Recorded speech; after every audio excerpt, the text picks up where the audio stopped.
upstairs? Look at what's I don't know if I would, Right, that's the thing with me too. and I think if, Alrighty. I will call the meeting to order. It is 7 o'clock. We do have a quorum. We're expecting one more of our select board members to be here, and one will not be here as she is ill tonight. So we have the minutes of December 3rd, 2019 to approve. Is there a motion? I'll move to approve the minutes as with corrections and changes as noted. Is there a second? I will second. Page 1.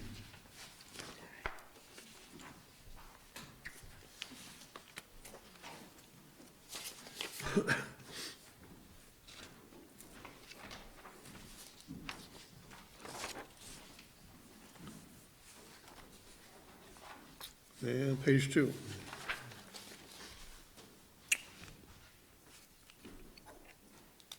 I had just one minor correction under number 12, the second paragraph, next to last line, it's in quotes, advise and consent. It should be advice and consent of the majority of the trustees.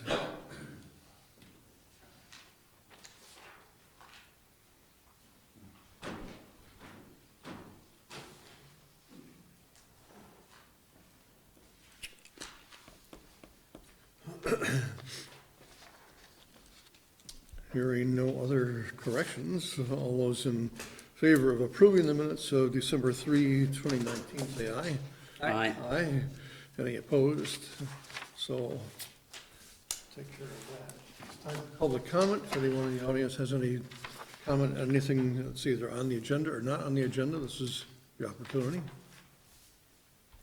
Seeing no hands raised, we'll move on to the tax appeal settlement offer and Bill Hinman.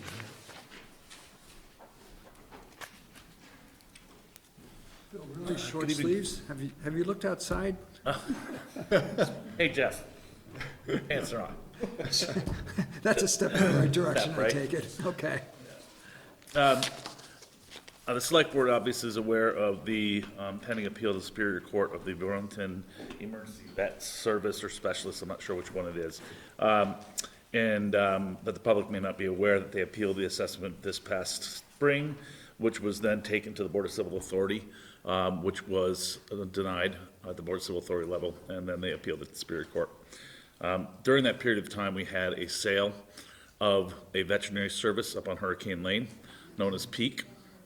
That property sold for $3.85 million. One of the major concerns that the appellant brought up during the BCA and the grievance appeal was an inequitable assessment of comparable facilities throughout Chittenden County. With the knowledge that the Peak Veterinary Service building had sold for that amount of money, we looked into why the assessment on that property was so low. We found that there was an administrative permit back in 2007, which was for a significant amount of money. Typically, administrative permits for interior renovations are small and just involve walls being moved around and so forth. This was large, and it was a mistake on our office's part for not picking that up. So we re-inspected the property this fall, found that there were 4 specific items that were incorrect within that assessment. Those items were the quality grade of the building, the condition of the building, the exterior finish, which was brick, not metal, and then a second floor office area of 3,200 square feet that was in the original assessment in 1998 when the building was built, so that had never been picked up.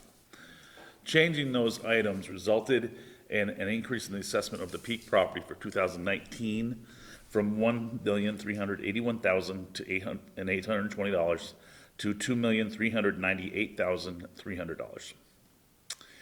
Now, if we compare that new assessment to the sale price of $3.85 million for that property, you arrive at a common level of assessment of 63%. The appellant had brought up the issue with respect to comparing or assessing similar properties in a comparable manner.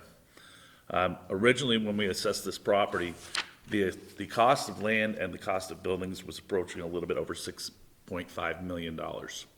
When I put it through the ProVal computer-assisted mass appraisal system, even at an excellent grade, which no other building in Williston has, commercial building, the value of the property came in at 4.7 million, or well below the $6.5 million cost. Now, with a sale in hand, we have a comparable.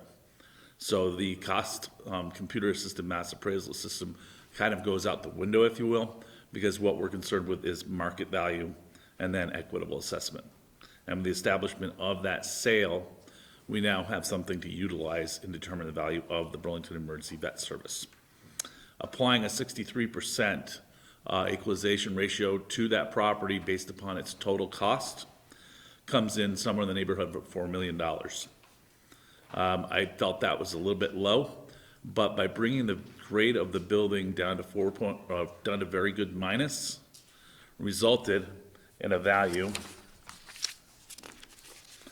of $4,252,270.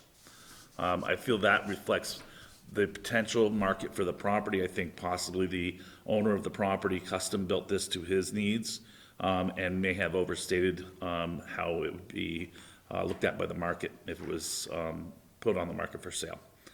So I think that the number $4.25 million is a fair and equitable number, and I believe we have an offered settlement from the appellant. Questions for Bill? The only question I have, Bill, is when you're in the second to last paragraph, when you're using the 63 percent, what's the word, common level appraisal, I didn't understand how that calculation worked. Okay, so we went out after the first grievance, or after the BCA hearing, actually, we went out and re-inspected this property because it was obviously underassessed based upon some misinformation. Once we had re-inspected the property, we went to the board for errors and omissions and brought that value up to $2.3 million. Okay. If you take the $3.85 million and divide 2.3 million into that, you arrive at a 63% common level of assessment. Oh, the 63%, I think I understand how that was calculated. It's I'm not sure how or why, or it should be applied to the BEV building, which appears which I thought you were doing in that second to last paragraph. Maybe I'm wrong. When you come up with a 4.252 million value, I guess I didn't understand how that value was calculated.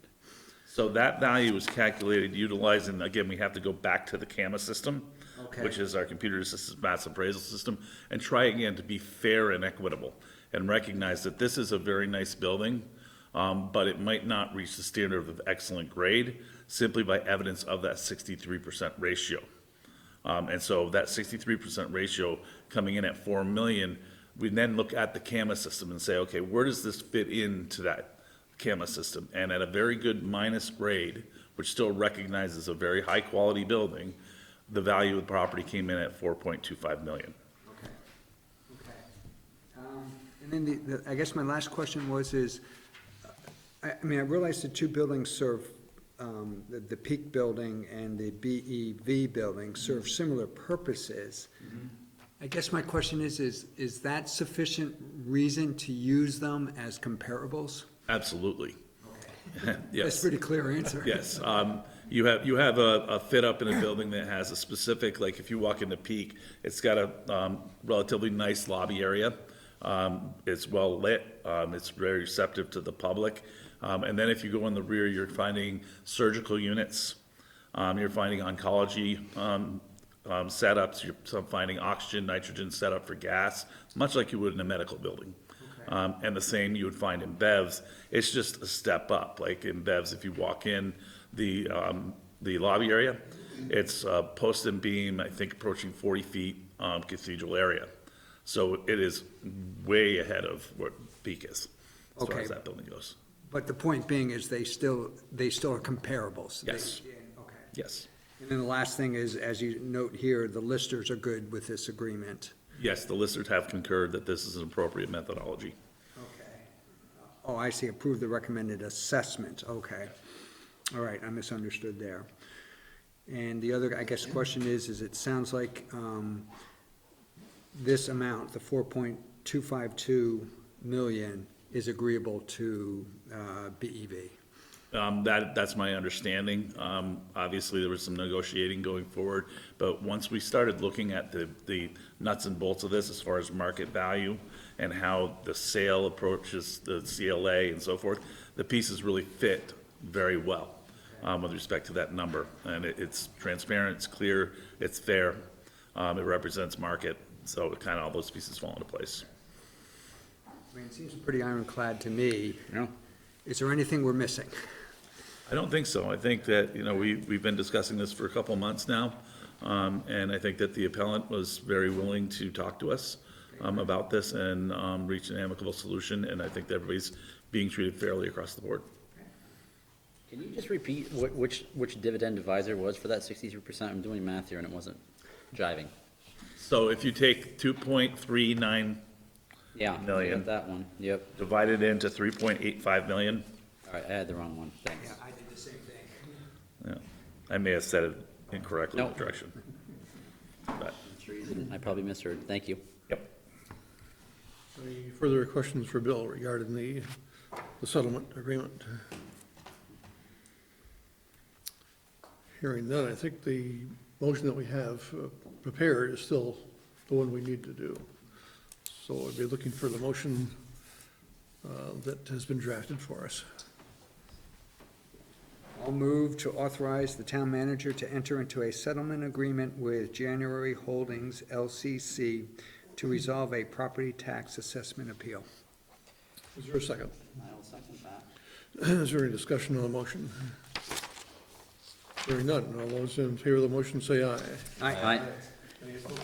No abstentions. Good, thank you, Bill. Thank you, While guys. while we're doing this, though, we actually added something onto the agenda just in case we didn't have the settlement, and Right. perhaps either Rick or you would like to explain why we're not gonna be able to, don't need to take that up now. Well, you're talking about, Do you want me to, as you guys remember the Maple Tree Place appeal that we had many years ago? We got into about 2.5 years of litigation in regards to discovery. At that point in time, there was a lot of money on the table with respect to us being liable to the State of Vermont Education Fund. If we were to lose that in court, the town would have been on the hook for hundreds of thousands of dollars to give back to the Ed Fund with no recourse. The same general philosophy still exists in Montpelier, because unfortunately, they did set aside some money, but it's a small amount. And you have to prove to them that you've done due diligence, which means to them, if you read the legislation, that the town still has to go through all the litigation at their own expense. And it was a step in the right direction, but it wasn't much. So as a result, we spoke with our attorney and asked if, because this information makes sense with respect to equity and fairness, if we could go through errors and omissions tonight if we did not have a settlement to drop that value down to $4.2 million. And then our exposure, if we ended up going a little bit lower, was much, much less with respect to education refunds. Yeah, and so that's why the errors and omissions was in place potentially for tonight. since we have the agreement, we don't need to worry about this tonight. Okay, all right. You all set? Yep, thank you. Thank you, guys. Appreciate it. Good, thanks. So let's move on to the State Wetlands Appeal Settlement Agreement, and Christine Doherty and Bruce Hoare are going to talk about this. I'm going to recluse myself. Yes.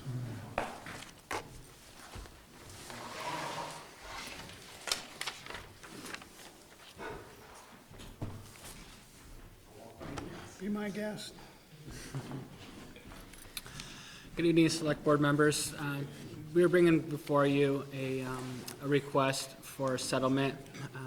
The town manager would need to sign off on this settlement agreement that we've come to in collaboration with the City of South Burlington on a wetlands permit that was issued recently. The concerns that were raised with the permit as it was proposed was the history of the Wetlands Agency of Natural Resources, Wetlands Division, has historically applied strict interpretations of the permits, and that strict interpretation and application of those regulations had a very high potential for impacting compliance with other aspects of the stormwater industry, of our stormwater permit requirements, things like the Allenbrook, Allenbrook watershed flow restoration plan, and doing construction, new builds, repairs, and upgrades to existing infrastructure would all have potentially been a lot more difficult to meet with the compliance on those. So we had worked with the South Burlington to look at those regulations and make some amendments to those, which we were successful in getting accomplished. Some of the things that we were able to get out of this negotiating process was an increase from 5,000 square feet to 7,000 square feet of potential areas for impact on managed wetland buffers. We also were able to get some clarification on definitions as far as what is maintenance, what's being considered maintenance, and versus what's considered new construction or reconstruction activities. Really, it kind of sums up the nuts and the bolts of the process, or what we were able to get out of it. Happy to take any questions you may have about it. I know we provided a summary of it, both from the staff and from outside counsel, if you had an opportunity to review that. So, does the board have questions for anyone on this particular project? I'm assuming because it's a settlement, we didn't get everything we wanted. You're a lawyer, huh? I may have seen these before. All right, what did we not get? Well, we were trying to get higher thresholds to the managed wetlands. Managed wetlands could be your front yard. I mean, really next to a wetland that's being mowed, it's that kind of thing. A field that's been mowed over years, things like that, that you would look at and not even know are wetlands. But they are considered managed wetlands, so that was one of the big, big things we were really trying to push for, and we had to settle. I think we started at like 20,000, knowing that that was really outside of what we'd ever get, and ended up getting the 7 out of it. But it also got us some real good concessions on, as Christine said, on some definitions that we have some arguments back and forth with a lot with A&R on, so. We feel pretty comfortable with what we got. Any further questions? Can you be any more specific on like the new definitions and the clarifying language in the 4th point? Like what was? I can.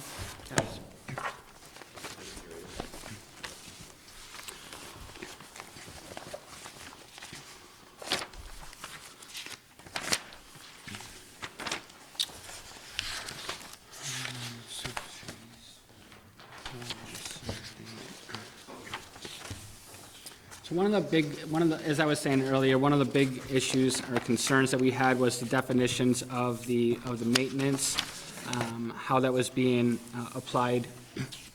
And so the negotiated agreement for the definition of maintenance now is means scheduled and unscheduled activities, including tests, measurements, cleaning, maintenance, adjustments, and repairs intended to maintain the functionality or correct deficiencies in an existing functional structure or facility so it may continue to be used for its intended purpose as its original or design capacity and efficiency. The maintenance does not apply to structures or facilities that have been abandoned and for which the features of the original intended structure or facility are no longer evident as the intended structure, and does not include the expansion of an existing structure or facility. Maintenance includes vegetation management within and adjacent to the structure or facility. There used to be a lot of arguments over if we were allowed to go in and take care of things that already were existing. And we were always of the mind that, sure we can, just like take care of a road or street light or anything else. But this was one of the things that was actually one of the bigger ones that needed to really be clarified. So what it really is saying is we have the right to go into a stormwater pond and take care of it, as long as we don't change it substantially. Any further questions? Motion is proposed for us.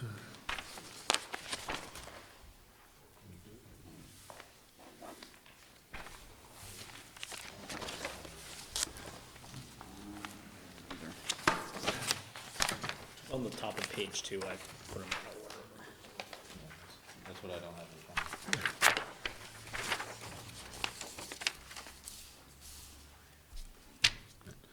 of me. I'd move to approve a settlement in the town's appeal of the ANR Wetland General Permit 3-9026 and authorize the town manager to execute the settlement agreement and any related document.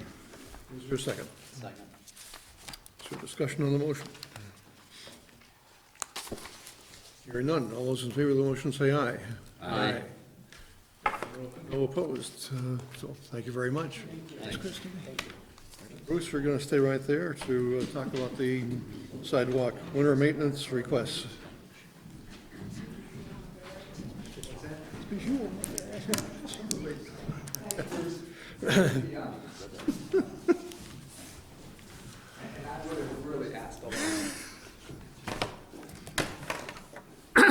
Excuse me. All right, so sidewalk winter maintenance request, there's been 2 areas requested for plowing this year.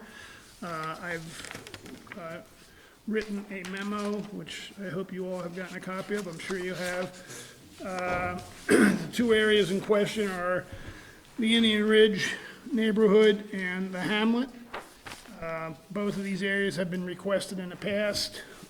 Indian Ridge, January of 2013, and the hamlet just last year. The one thing that was, when Indian Ridge was looked at last, in 2013, I did that evaluation. I didn't realize at that time, because we didn't have a complete inventory of all of our sidewalks at that time, that the sidewalks up there are only 4 feet wide.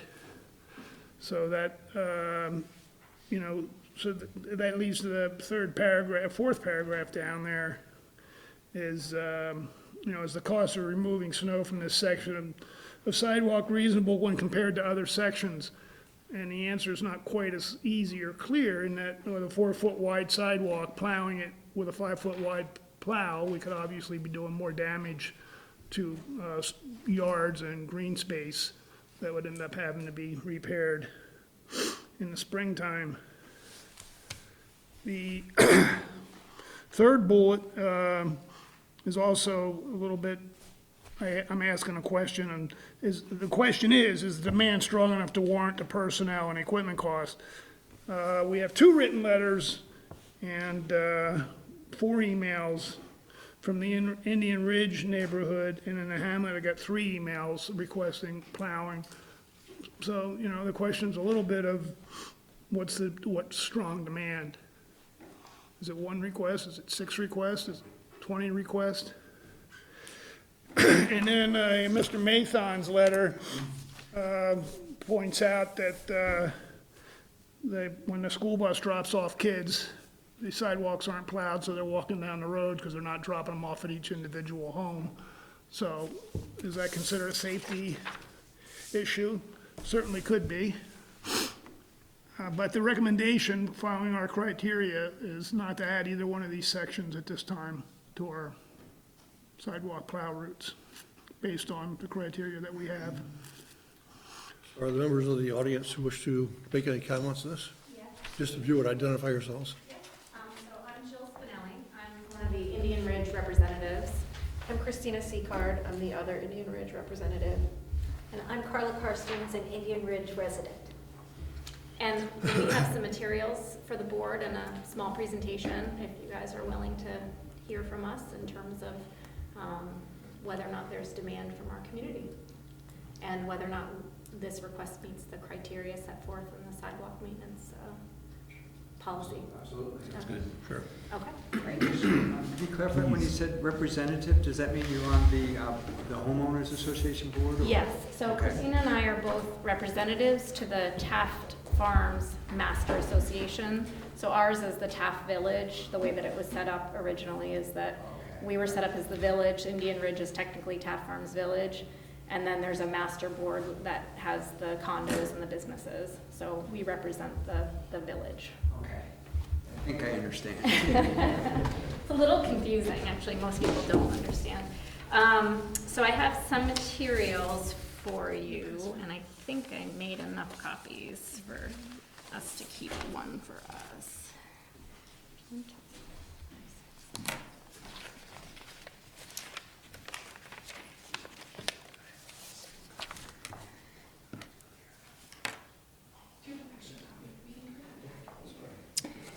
The only other copy I have is the one that I was gonna try to speak from, so that's the only, I can certainly provide an extra copy.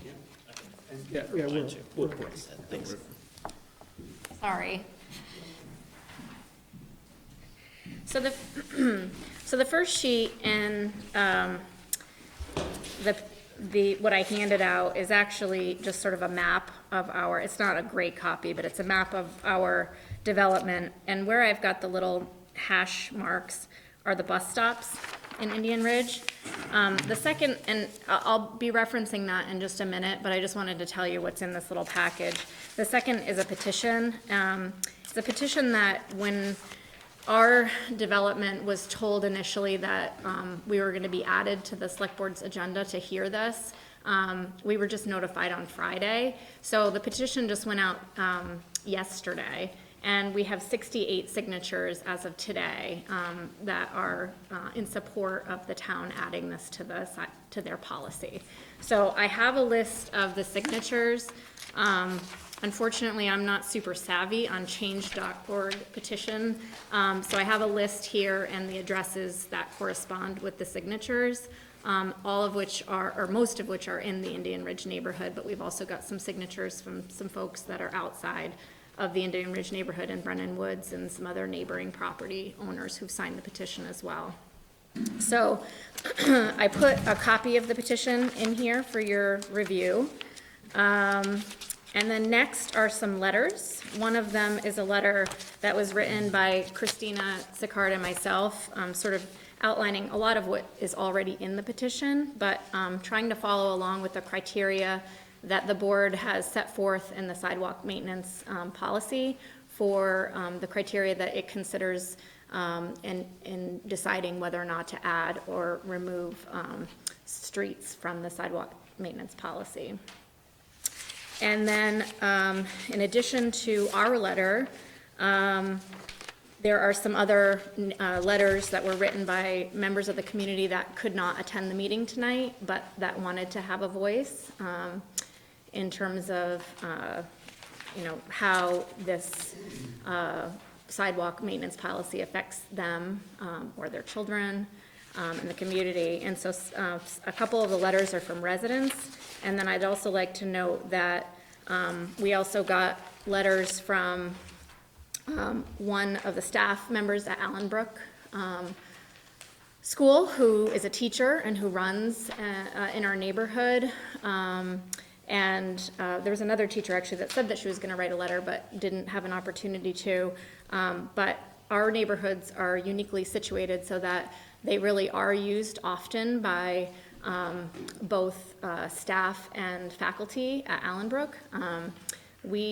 I found out today that there are 76 full-time faculty and staff that work at Allenbrook School, and there's another 35 that go between Allenbrook School and the Williston Central School. So we're looking at somewhere between 75 and 100 staff members that often use those sidewalks and trails in our neighborhood on lunch breaks and after school and immediately preceding school. So it's not just a neighborhood that's used by the residents exclusively. It certainly is used by local schools and personnel. There is also a letter in here from Michael Shapiro, who is the director of the Stern Center. And we often find that there are people who are employed at a lot of the local businesses, not just the school, but places like the Stern Center or O'Brien or Aveda Institute that come and walk in our neighborhoods during their lunch hours and during their breaks. So those are just some of the users in addition to the residents and they've written in support of this request. So moving more specifically to the criteria that is set forth in the sidewalk maintenance policy, I don't know if, I guess we could just kind of take it one by one. In section 5.2 of the sidewalk maintenance policy, it says it's the cost of removing snow from the section of sidewalk reasonable compared to all other sections. And I guess from our perspective, we don't know what the town, we don't know what the cost is to the town. That's certainly a question that's more appropriately directed to Bruce, who's here and probably can provide that information. But in terms of the cost to our community, we as a community have met and have said, hey, look, this is something that is posed such a safety risk for the children in our community that maybe we want to take on doing this ourselves if the town isn't going to do this. So we have determined what the cost would be for hiring a private contractor to remove the snow on the sidewalks in our community, and that amounts to roughly $35 per household for the entire winter.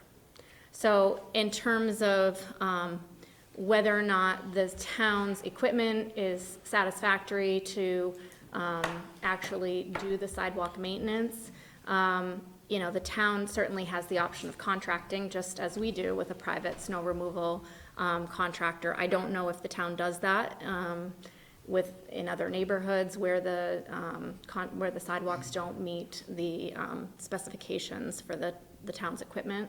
But in terms of what the cost would be, it would seem that, you know, given that the taxes,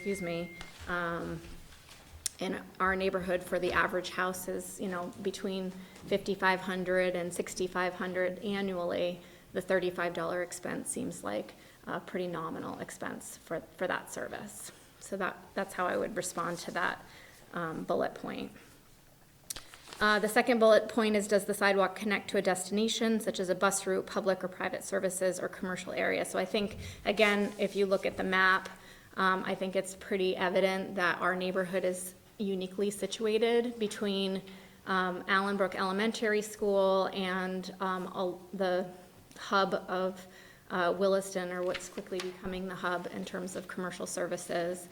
There's certainly bus routes that are right along Williston Road, and we have routine walkers from the Brennan Woods neighborhood and our neighborhoods that are walking to the bus route on Williston Road, and certainly we have folks that are walking to see a movie or to get groceries or to attend a restaurant or you know, go to Allenbrook, and so there's lots of people walking through our neighborhood to patronize local services that are right there around the corner from us. As well as the families that walk their children to school. A number of families in Brennan Woods will walk their children to school, yeah, as well as Indian Ridge. But the Brennan Woods folks have to walk directly through Indian Ridge to get to Allenbrook. So the third question is, the demand strong enough to warrant the personnel and equipment costs? So I'd like to, you know, address that in the memo. You know, we certainly, up to this point, Bruce had only received the one letter and the few emails addressing this, and so that was, you know, what he indicated in his email to you folks. But there is a significant demand for this, and as I said, we have 68 signatures on our petition.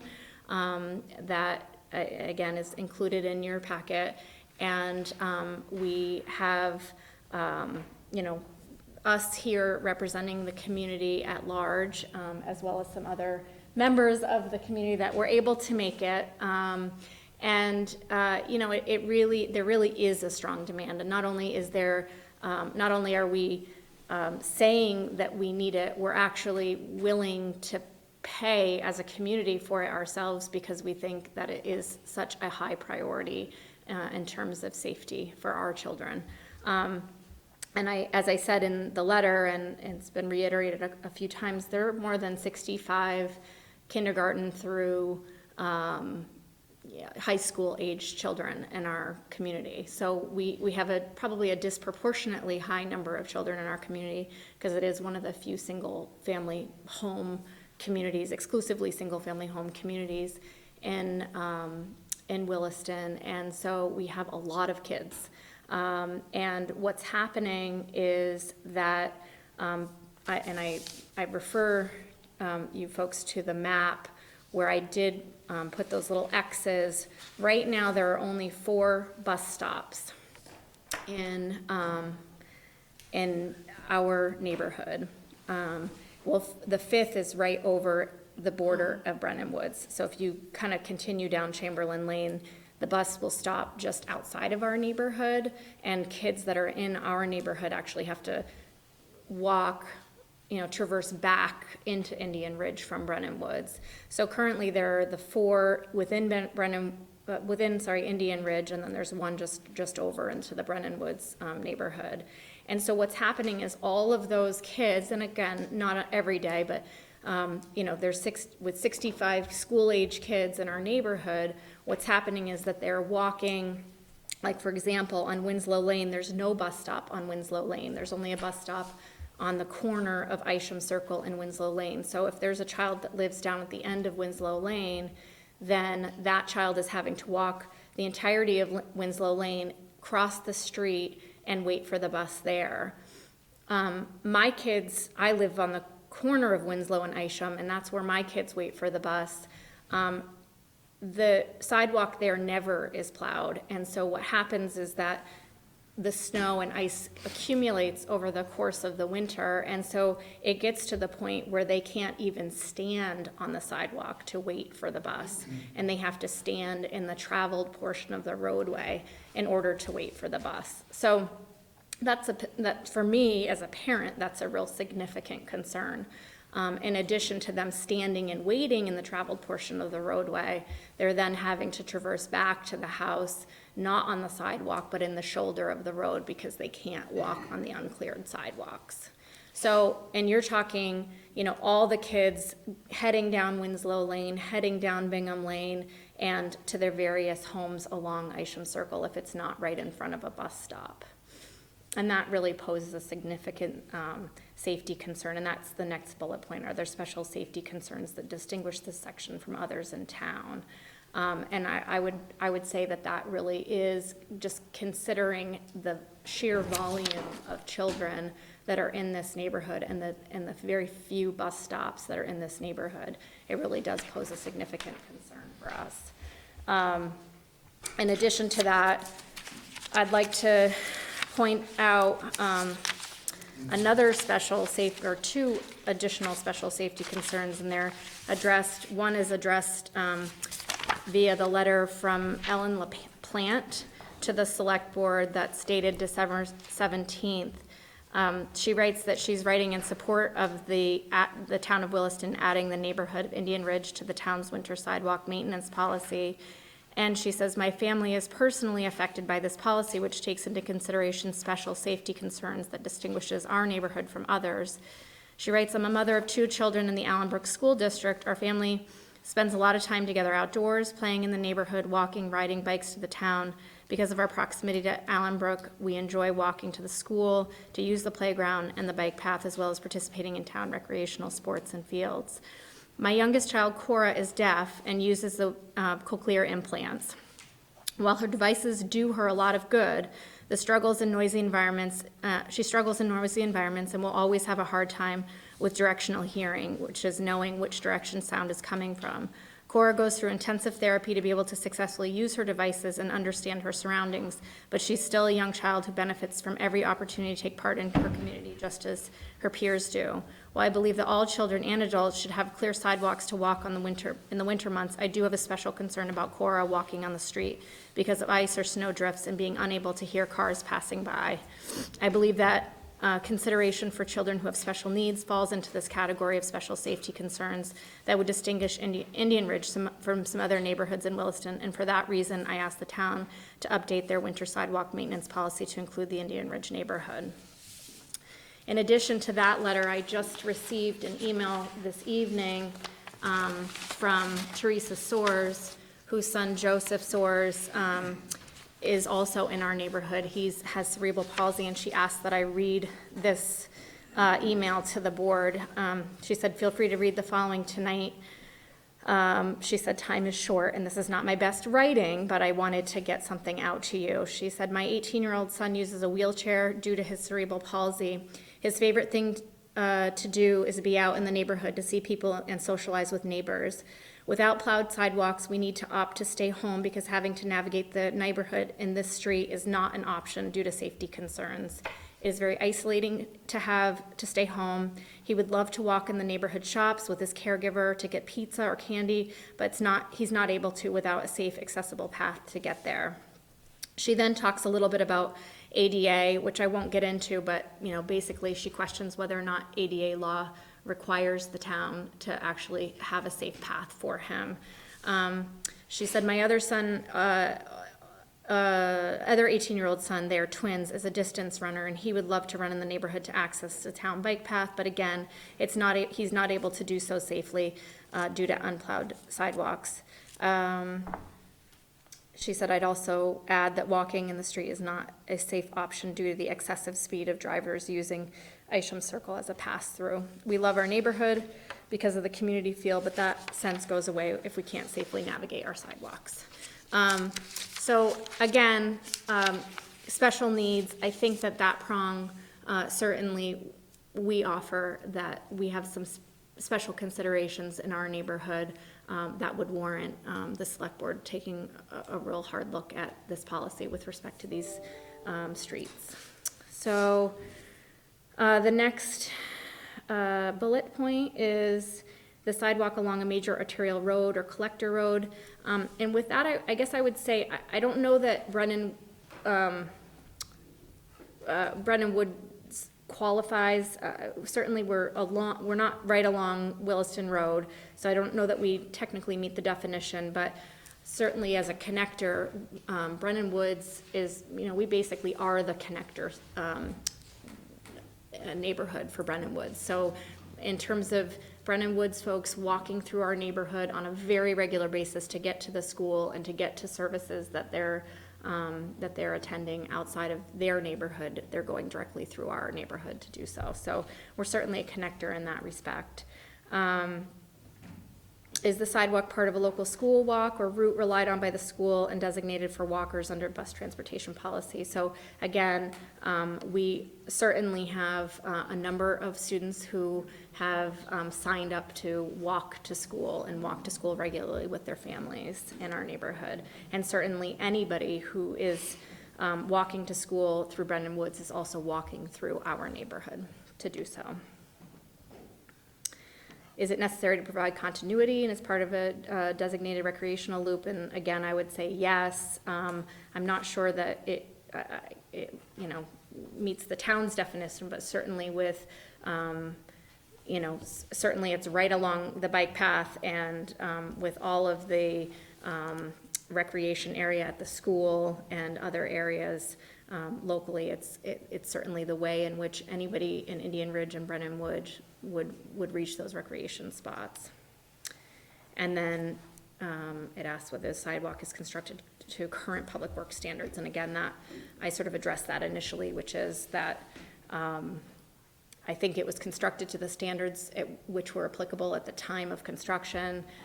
Those have appeared to be outdated now, but I think the workaround is perhaps either just simply getting a snow blower, which is what our contractor will be doing, or hiring a private contractor. So there's certainly some workarounds that can be done. I think that's all I have in my presentation. So I know that's kind of a mouthful. Does anybody else want to add anything? No. Any questions from the board before? If we have no questions, are there people in the audience who wish to speak on the issue tonight? Sidewalk plowing in your neighborhoods? Just one Yes. clarification question. Even if we were to say yes tonight to your request, that would be to add it to next year's budget, if I remember correctly. Yes. So the winter maintenance would not happen until the winter of 2020-21. Yes, we've been informed of that and understand that. Yeah, okay. Thank you. Rick? If you don't mind. You said $35 a household, so my financial mind starts clicking, and I was wondering how many households? 56. 56 households, thank you. Yep, it's roughly $1,800 per season, for the season, to contract with Vermont Stone and Horticulture is the contractor that we used. And we did seek a bid through a second contractor. It was a little bit more, but not significantly. Okay, thank you. You're welcome.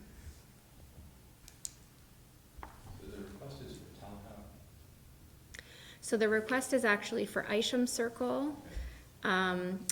It's for Bingham Lane, the portion of Chamberlain Lane that's just in Indian Ridge, which is all certainly we can request. So Chamberlain Lane, actually, if you look on the map, you can kind of see where Chamberlain Lane turns into Brennan Woods, and then Winslow Lane. So it would be Isham Circle, Bingham, Winslow, and a portion of Chamberlain. Chamberlain Lane goes up a hill to the roundabout. That's correct. Hill. Yep. And do you have any idea how many people would walk, how many kids would walk down to the bus stop? Well, again, that's where that roundabout is. That's in Brennan Woods. So I can't speak for the number of kids that utilize that, but we certainly know anecdotally. The Chamberlain Lane bus stop probably has at least 20 kids that walk from the direction of Indian Ridge as well as the direction of the traffic circle. I don't know exactly how far down the kids are coming from, but there's a significant number of kids at that bus stop. And I know, like, one of the comments in the petition that was signed, it was written by Kimberly Richard, who lives in our neighborhood, but she said, due to our neighborhood's proximity to Allenbrook School, we experience a heavier than normal volume of traffic. The heaviest demand on our streets coincides with children walking to and from the bus stop. The inclement weather, many children walk on the traveled portion of the road, which, again, I see personally, which creates safety hazard for the motorists and children. I'm signing this petition because I believe the town taking responsibility for the services in the best interest of the entire community, including motorists, residents, school employees, commuters, children, etc. And then she goes on to say, if the town will not take responsibility for snow removal, I believe they should increase the number of bus stops so that each child is being safely picked up and dropped off in their own driveway, so they're not left to walk in the mixed conditions. Yes, I understand this would be less than ideal response, as it would clog up the streets with frequent bus stops, but at least our children would be safe. So again, I think this sentiment is shared by so many in this area that either we really need to compel the school to have the bus stops at more than what they're doing, or really take a real hard look at whether or not these sidewalks need to be maintained. That sentiment is certainly understandable. Does the writer of that message understand that the town has no jurisdiction over the school? Probably. Well, probably not, actually, because there's a lot of confusion about that. But I mean, I think the sentiment is, it's got to be, we've got to look at something, right? So if the town says no, then maybe that's what we do next, is we go to the school board and say, hey, so, that may be a consequence of saying, no, we're not going to maintain it. Then, we as residents need to look at whether or not we then go to the school board and say, hey, can we get 5 or 6 more bus stops? And then the result is going to be more, more traffic backups, and it's going to be a little bit of a Pandora's box, probably, but. Longer school days too, that way, but,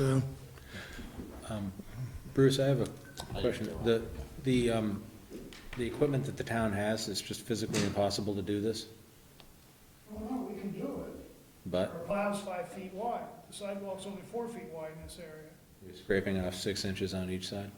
We would definitely do damage to the lawns and the green space. So is this a physical plow blade? Yes. And is it a fixed one, or is it something that can be? We have 2 different kinds plows and the snow blower and brushes. I mean, we can do anything, but everything is 5 feet wide. Everything is set up for 5 feet wide sidewalks. There is no commercial plow that we can put on any of our machines that are 4 feet wide. So may I ask a question, which is, if the sidewalk, so there's the sidewalk and then there's like a small margin of grass that's adjacent to the road, is that? Green space, yeah. Of green space, so could you plow it so that any green space would be, that would be disturbed, would be that margin that was in? We're not gonna be that precise. There's no way. And it's snow, and it's hard to not. tell where the sidewalk is sometimes when Yeah. it's snowing, so. Even when we have 5 feet wide sidewalks, we do damage to lawns and stuff, because, you know, it's inevitable. It's not gonna not happen. With a 4 foot wide sidewalk, do we do any 4 foot wide sidewalks? You guys know that we do because you had told us or said that we should do Whitney Hill. But Whitney Hill is the exception because there's no green space. So when you were down here on the roadside, it's all road anyway. So that's where we can make that extra room up by staying out toward the road more. But a sidewalk is built with a curb section, green space and yards, we're gonna do lawn damage. It won't hurt the machine, but it's gonna be a lot of work in the springtime if every homeowner wants us to go up and repair the lawn damage. Sounds like there is an alternative, this contractor, we could contract, but are you certain that their snow blower is 4 feet or less? Yes, yep, because he's using, he's literally using a snow, like a residential snow blower.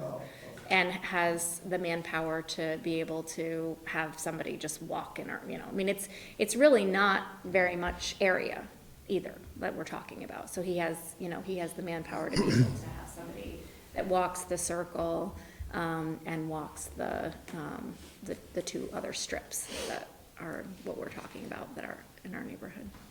They specify the level of service that they provide? They specified it's for snow events where there is accumulation of 2 inches or greater, which I think is consistent with your policy, and that it does not include salting. So I think it also, does that? We don't salt sidewalks. Yeah, so, As a matter of course, if we get a real icy condition somewhere, sometimes we need to do some sanding, we will, but we don't do sand or salt sidewalks. yeah. So I think what their level of service was consistent with the town's sidewalk maintenance policy. So Bruce, is there an estimate of a cost to the town if we were to take it over? Not knowing the exact numbers, but right off the top of my head, I'd say it's pretty close to what it would cost us anyway. So the amount that the homeowners would pay would be about the same? $1,800 then? Yeah, I think we're at about 2,000 a mile, Yeah, it's significantly less than a mile. so we're pretty close to right around the same kind of numbers. My concern with, you know, it's great that they have a contractor that wants to do that right now for $1,800, but that doesn't mean that's gonna keep happening as winters go on and we finally find out what they're really getting into. That's my suspicion. That's all I wanna be clear about here. Well, We've had some pretty light winters. yeah, We get some winters where we gotta put snow blowers on, and not residential snow blowers, but real snow blowers. It slows things down, it's a lot of snow to move. Their cost is gonna go up pretty quick. yeah, and I mean, I can't speak to that, but I can say that they have been plowing the sidewalks and driveways within the condos that are adjacent to us, so they're in the Taft Farms condos. So, I mean, yes, it's not the same as a sidewalk, but they have been doing, they've had that contract for a number of years, so I'm sure they have seen different snow, different winters, different, you know, what have you, and I feel like they have some sense of what the, you know, it's not like we're just hiring this contractor off the street. The 2 that we got bids from, one is actually doing the sidewalks in Brennan Woods, and that was comparable in price to this one. So they've only been doing that for 1 year. Brennan Woods started doing that last winter. So it's not like they've had this long-term contract, but they certainly had done it last year, and we're happy to continue to do it. And then this contractor, and they've been doing the condos for a number of years. Is there 4-foot sidewalks common in town? Just in this neighborhood, well, I shouldn't say just in this neighborhood, we have 4-foot wide sidewalks. We have a little over 3 miles of them. I don't have that right in front of me where those are, but Okay. South Ridge is definitely one of those.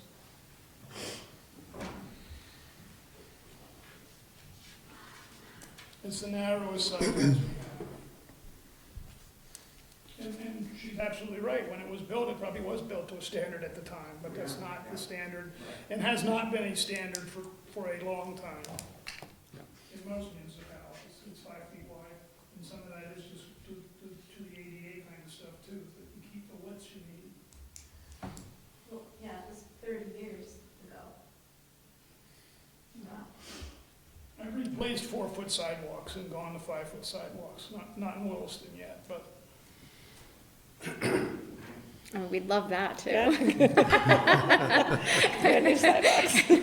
a different. If we could amend our request, but no, we, that was a joke. Well, we really appreciate your consideration. Thank you very much. Thank you so much for your time. Thank you. And I can give the extra one. I just wanted to be That's able all right. to reference We're all it. set, thanks. Okay, I'm all set. Okay, thanks, great. So the question is tonight, do we wish to take any action on either of the requests that we've had tonight?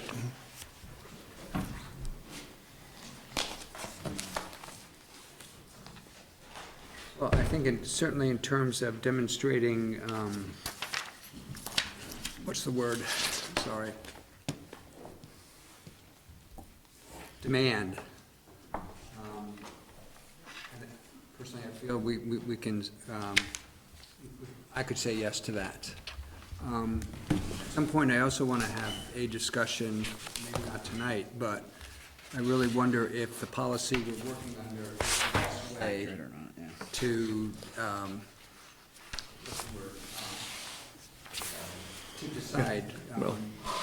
There might be a different strategy. I mean, Bruce, whose opinion, we obviously trust and respect, has difficulty interpreting these, and that just tells me, that's a red flag. So, there may be a different way in which we can come up with, what sidewalks should be plowed and what shouldn't.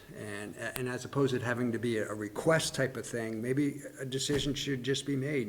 This section of town, because of reasons X, Y, or Z, sidewalks are plowed. This section of town, because it doesn't have X, Y, or Z, it's in the rural part of town, no. But that's a different discussion. Tonight, we have this in front of us. That sort of goes back to about a year ago when we said the policy, we're not sure if the policy is right at this point. And I've we repeated didn't- myself. We didn't do anything about that, so it may be that we need to discuss that between now and next December, but we do have the requests, and I don't know that we need to make a decision tonight on the requests, but my concern is that we have lots of developments out there that have different populations with them, and I could probably go out tomorrow and get most of those people to sign a request for plowing, just because of the age of the population that are there. Just because of the interest of having the town take care of the sidewalk in front of their house. Right. I get that. Yeah, and I came from a city over 50 years ago that you shoveled your own sidewalk, and if your neighbors couldn't do it, you did it for them, so. Some towns have ordinances that actually have to, require that. yeah. Yes, We actually had that discussion here on this select board. Yeah. Back when before this policy, should that be the Right. town's policy? Obviously, we went a different direction. yeah. Bruce, those comparables, you mentioned that neighborhoods that have 4-foot sections, do we service those now or no? we don't service any neighborhoods right now, really, Just wanted to be clear. Yeah. no. Wait, now, say that, we don't service any neighborhoods? Not sidewalks for the most part. We do Williston Road out front here, Okay. sidewalk-wise, and we do other spaces where there's sidewalks, but they're all connections that have to do with like the rec path or moving from one, like from Maple Tree Place, 2A to 2, those kind of things. We're taking on Zephyr now. It's the path, though, not the sidewalk in there. That goes from 2 to 2A. So as far as going into a neighborhood, neighborhoods being South Ridge, Brennan Woods, the golf links, Chelsea Commons, all those, we don't do any neighborhoods. Old Stage Estates, I mean, keep naming them Pleasant Acres. We do not do, In these neighborhoods, you know, such as the one we're talking about tonight, does the town own the sidewalk? sure, Is there an issue with a private contractor? not according to our lawyers. Okay. Okay. We still have, we have ultimate responsibility whether somebody else is doing them or we're doing them. So the liability is still ours. Or if they're not done at all, the liability is still ours? Right. Yeah, okay.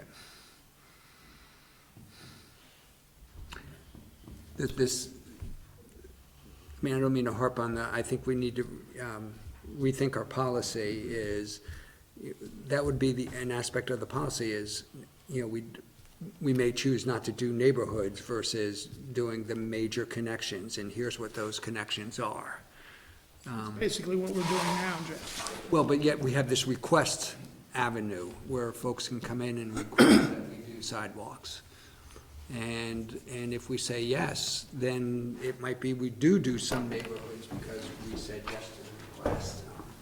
I mean, that's just an odd aspect of this. Some neighborhoods maybe get a yes answer, some don't.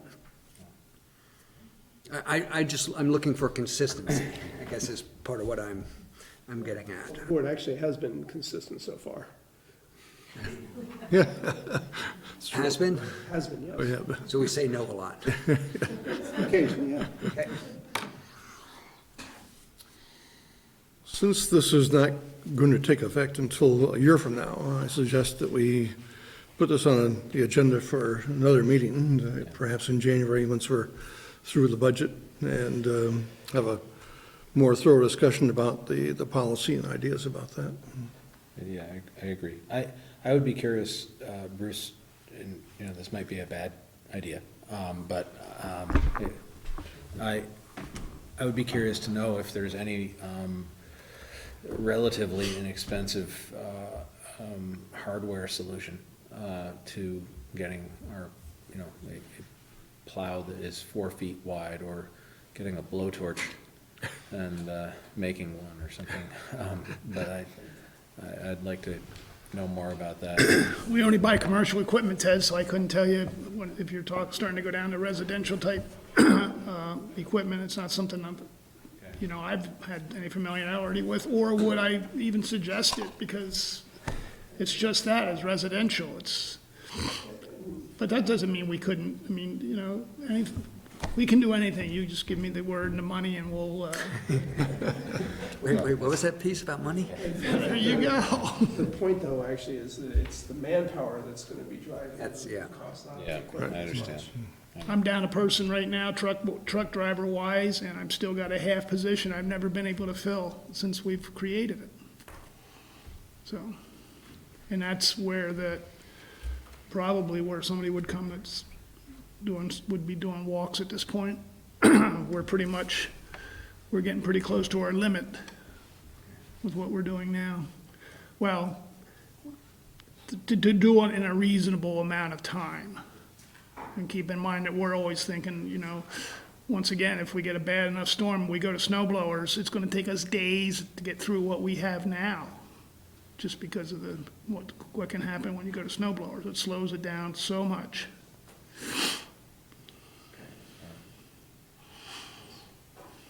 Prefer to postpone. I want to know a little bit more. If we have a majority that agrees that we'll postpone this discussion until a future meeting, not too late in the future. I would think it's important to let the people know when it's on the agenda. and Absolutely. Make a specific reach out. Absolutely. The other thing is, I think I would prefer the decision be made before the end of January, because there is a budget impact for next fiscal year. Yes. Okay. So, it sounds like we do have consensus on that, and so we'll see you folks at some other time. Thank you. Thank you for Thank you your very data- much. Thank you for the data presentation. Yes, appreciate that. So on to the budget review, and we have, of all people, Bruce is here to talk about buildings and grounds first, and then the highway second. If we can do the operating budget on both of those first, and then go to capital. Okay. Well, there aren't a lot of changes in any of the operating budget, actually, this year. The buildings and grounds budget is pretty much flat. The only reason you see any real change there is the cemetery line item has actually gone up more than any other line item underneath the buildings and grounds. Actually, that is really the only one that's made that whole line item go up. Otherwise, everything's basically stayed flat. We're still asking for the same amount of money for maintenance in the old brick church. I'm looking at just a summary sheet, Jeff, which is on Yeah. page 4. So, it's page 5, when it comes to buildings and grounds, is where the boxes are. The old brick church and this roof actually have already been contracted to have repairs done. So, that's where, and one of the reasons we were able to do that this year is because we have kept the, brick church line item up there nice and high. Taking quite a chunk of that to do the roof, which means some other minor maintenance may not get done until July, but, there's nothing that's that urgent over there besides the roof right this minute.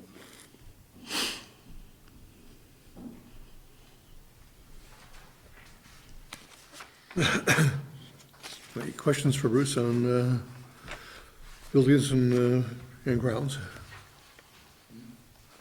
No, and also, Bruce, in the previous meeting, we, Cemetery, we the did. Cemetery Commission Right, I know. chair or lead Chair, guy yes. came in and discussed that. Yes. Don Thurston. If not, go on to highway. One of the things the cemetery got, just in passing quickly this last year, is they got a new shed in East Cemetery, which was really needed, which you guys gave them the capital to do in this year, so. Highway. Highway, the biggest change in highway really is asking for the, once again, I'm just looking at the summary right now, so I can certainly give pages. The biggest change is asking for to still have the $10,000 increase in the paving line item, retreatment, so that we can keep that up there. Other than that, there's not any landscaping. I'm asking for $2,000 more. Remember that we're gonna probably get hit by the EAB, the emerald ash borer, probably within a year or two. It's all around right now. It's closing in all the time. We have been doing a good job, or we've been, taking out ash trees and replacing them. This winter, we'll continue on Marshall Ave for the last time, and then next year we'll have a meeting, because I want to move into the neighborhoods at that point and start taking out. The good news in most of the neighborhoods now, they're scattered trees. They're not just a great big, like Wildflower Circle was 100% ash trees. So the 2,000 in the landscaping, to help that, we also treated 12 trees this past year. The ash trees on the town green and the 6 in front of the cemetery on East Cemetery were all given a treatment to help keep the emerald ash borer away from them even when they get here. That treatment has to happen every 2 years. But I'm hoping to do the ones right here around Town Hall this next year and try to at least save these ash trees around here, so we don't lose all the ash trees in town. And the likelihood is we're probably not gonna lose all the ash trees anyway, but the mortality rate's pretty high with the emerald ash borer. So we are gonna lose a lot. But anyway, those are the only places where there's really any real significant changes in the highway operating budget. Questions for Bruce on operating budget? No, it's a level funded budget, essentially. Pretty much. The clock winding is under your, You don't have to ask down at that. Put it somewhere, so, building, part of a building. so just for full disclosure, that's the 10-speed bike that is hooked up to the Williston Federated Churches. It's actually the town clock. Yes. I see, I'm gonna grill you, because it looks like that was $700 a year, but it's gonna be going up to $750 a year. What kind of extravagance is going on? They have Put to, him a new bike, I guess. right, I was gonna say new tires on the bike. Thank you. If there's no more questions on operating, let's go to the capital budget for both.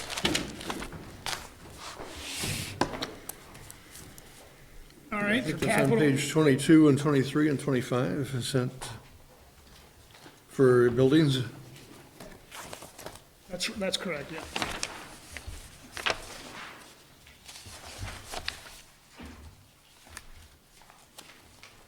'22 is, now we're gonna start with the big one right away.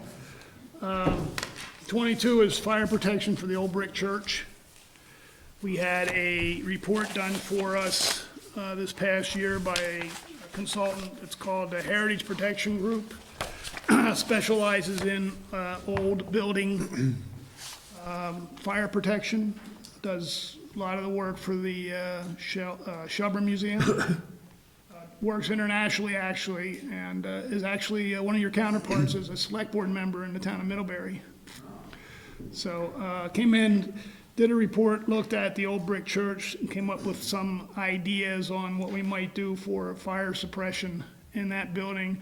As you all know or may not know, there is none at this point, including no alarm system. The only reason it was saved last time, I wasn't here, but it was because the fire chief happened to be driving by and saw it happen, basically, so. With the ladder truck. Yes. The truck was right, yeah. Yeah, that's right, the fire station was right here at that point. It was in the Oh, was it? armory at that time, It was yes. in the armory, too. Yeah. We don't think Still we pretty close. had a fire station.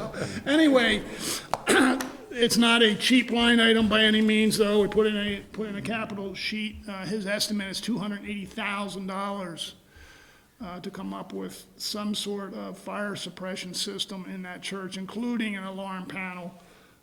There's a light water mist system, and there's actually the good old-fashioned sprinkler system.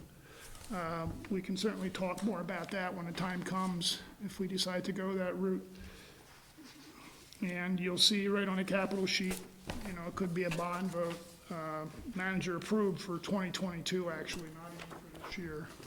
Okay. Don't usually do a lot of talking about ones that aren't approved for this year, but just wanted to point it out since, We also have a letter from the chair of the, that's right. in support of this project. And when you say in support of this project, in 2022, or just? Well, I Whenever don't know we if she knew what year. When I was at the meeting with him, Rick, I don't know that I told him a year at all. I just told him we had to report, and And I'd like to explain my rationale a little bit. First of all, the amount is too large to just include for our taxes, and it's a reasonably permanent improvement to the building. So I think the cost could legitimately be spread out over a period of time. Probably 10 years would be the maximum, I would think, for a system like this. But we also have another project which involves improvements to the parking lot behind the town hall here, which is a fairly expensive project. And my thinking was, rather than do two of these separately with two separate bond votes. We have just like one and combine it into a little bit larger bond vote. So that's why it was, and that's not, we need to do some engineering work, and it's gonna take some time to develop that project. There's a capital in here for the parking lot also we'll talk about. The reason I'm bringing it up now is because I was thinking of, it might make sense to tie them, the two of them together as far as funding purposes.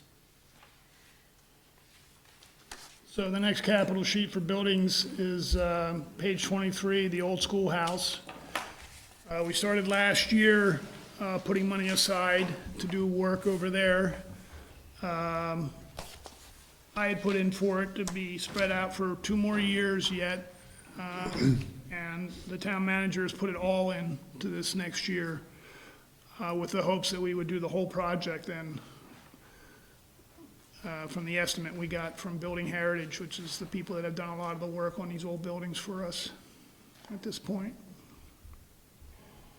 So we have 26.4 already in capital, and then the other 36 would get us to the estimate to do siding over there, move that, which somebody had told me for years it was an outhouse, but I never believed them, but the outhouse in the back there, move that away from the pond there.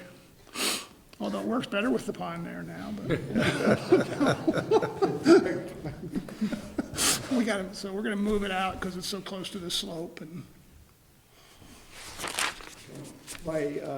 In addition to wanting to preserve an important historical building, I know that the Historical Society, or the town's Historical Society, has an interest in using that building and kind of turning it into a mini museum, which at one point it was, until the school kind of took it over and used it for some classroom space. And I know it's served a number of purposes, but, I think the Historical Society would like to turn it back into a museum and open it up periodically for use That's true. by the public. Yes, It's actually set up right now, they set it up for the 4th of July or. yes. We had a couple of events that were held there, and yes. All right, page 26 is the town hall parking lot that Rick was just talking about, including in the bond. But in 2021 is the $16,000 to do the design and engineering. This was actually a project that was a capstone project done for us a few years ago by UVM students. And I have since talked to an engineering firm about what it would cost to do the work, and these are the numbers that we've gotten from them, so. We have a series of issues with the parking lot back there. One is lighting is poor. Second is when the parking lot was last expanded, there's, in between the old section and new section, there's a big hump that's developed. And Similar materials. so that creates all kinds of problems with water ponding and then freezing in the winter months, and it becomes big sheets of ice in these big puddle areas. And then the third issue is it's just not big enough. We have any number of events between these two buildings, actually 3 buildings here, and the parking lot gets filled up very quickly. So now this proposal isn't going to buy us a whole lot more space. Here it says 20 plus or Yeah, I was gonna say it's in here. That's a decent number. Yeah, it's 20 plus or minus new spaces, depending upon what we can get as we move into the green space back toward the field. So, Might be managed wetlands. That's what I was gonna ask. It's a wetland, right?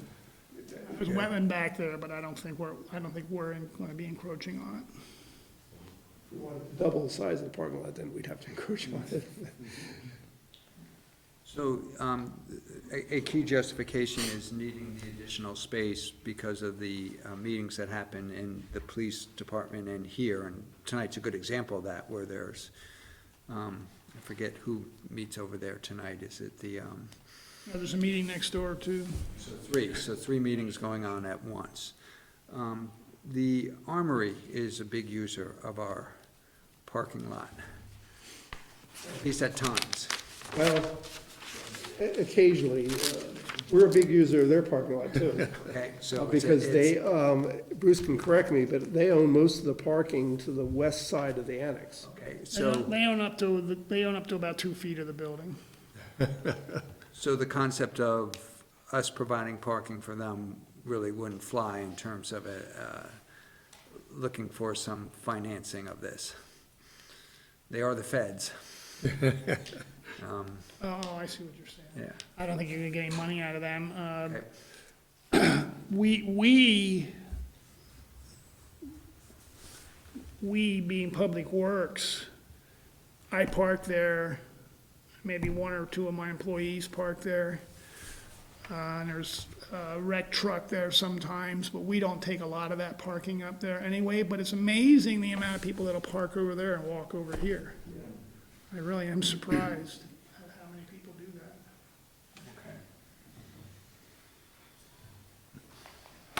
Okay.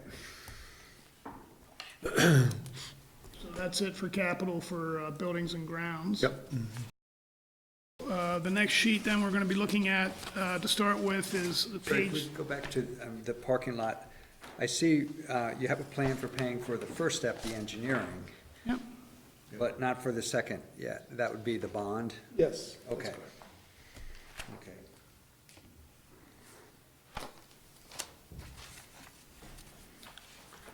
Okay, moving on to roads. all right. The first sheet is page 30, which is a fun one. It's the Muddy Brook Culvert, Williston, South Burlington Town Line. Give you a quick update on what's going on out there right now is they're gonna start placing rock on the South Burlington side tomorrow, which will help shore up the abutment for that side. And then obviously the next step after that is to move to our side and do the same thing to get that temporary bridge reopened. And then the project itself, this cost, I was just told today by the engineer, may actually go down a little bit because of some of the work that we're doing out there now, but I wouldn't hold my breath on that until. Anyway, the expenditure, right now, it's the estimated cost for that project is $1.8 to $1.9 million, which makes our share in the $900,000 to $1 million range at 50%. We're gonna work hard on getting grants. We applied for one today, actually, or yesterday, for $60,000. Doesn't seem like a lot of money, but we'll get as many different kinds as we can together to try to bring the money down. We're hoping to get bridge and culvert money at $175,000. And South Burlington has put in for a TA grant for $300,000. But the TA grants come with a lot of strings and could actually postpone the thing being done for a few years. Transportation, it's all, they've changed the names on me all the time, but it's a V-Trans grant with federal money involved. So we have to do all the federal requirements and everything, which can certainly make a slowy project down. Anyway, that's what that one's for, page 30, and that one is, definitely a bond vote. And the reason why, under the proposed versus the approved, is no matter what, we have to bond for the total amount, even if we anticipate getting grants. My recommendation to Rick was to bond for the whole amount, just in case we don't get, because we don't know what we'll get for grants. Okay, well, let me ask the question differently. It looks like what was proposed included some stormwater operating budget. Is that not being considered anymore? Right, I don't see, I'm not sure I do either, I'm just trying to, no, we, first of all, I'm not sure we have the money for it, and secondly, it just. does it fit? Yeah, okay. I guess I have a basic question. I apologize for being confused about this, but the 900,000, that, we're gonna bond for that? Coming up at this town meeting? Yes. Okay, all right. That's the proposal, yeah. Okay, all right, good. Any grants that we receive, of course, we have to, well, let me finish the one sentence. Any grants we receive would go towards reducing what we actually have to borrow, but we need authorization for the full amount. And secondly, before we go to a vote on this before the end of January, we need to make sure we know what that number is. I will have it, yeah. Timeline on this, Bruce, or the shoring and the placement of the temporary bridge and reopen date, do we know? Contract date is January 9. They are working diligently to beat that. The next, not tomorrow, but the 2 days after that, when it's 0 degrees and minus out, it might slow them down a little bit. Holiday obviously will slow them down a little bit. But the Engineers Construction, who is doing the work, is a very good company, and they have some incentive to get it done because they have a private road that connects Williston Road to Shun Pike that they're getting a lot of people trying to use right now. I'm sure that gate might be closed more often than normal. That might get, they were talking about putting a toll up, actually. So they are working very hard to meet that. We actually had put in originally for the 23rd, and they came back and said, no, we've got to at least go for the 9th to protect ourselves, but we'll work hard to get it done prior to that. So. I assume it's a pretty self-evident question, but South Burlington's is anticipating bonding also this year. I don't know how they're gonna pay for it, but yes, they're, You mean that for their share? For their share, yeah. The permanent project? Yeah. Oh, yeah, I don't know. Okay. we're on the same time schedule. Okay, so there's just, all right, I guess that's a better way to ask the question, is they're committed to being, we're both committed to the same time. Okay. They're actually running the project, spearheading it, for lack of a better term. The contract with the engineers and everything is with them, as is the temporary replacement that's going on right now. The big reason for the temporary replacement, and Rick and I were going back and forth with them on this, was, you know, were we gonna have to bridge some money before the emergency money actually came through? South Burlington generously came out and said, no, we'll take care of it. They just, you know, it's a lot of money, but, you know, they said, till we get bills and then send it to you and you pay half your bill and everything else, since it's gonna be all refundable money, that they'll take care of that for this portion. If I could get them to do the whole thing, I would, Jeff, but. Okay, yeah, they should, but it's good guys. It's their fault it failed, right? It's their fault, yeah, that's my story, and I'm sticking to it. On their side. Yeah. Exactly. Actually, the first hole opened on our side. The second and worst one opened on their side, but that was a year later, so. Anyway, the next one, number 31, page 31, is the minor transportation improvements, money we've kept right along, and you can see the list of different things that we've used that money for.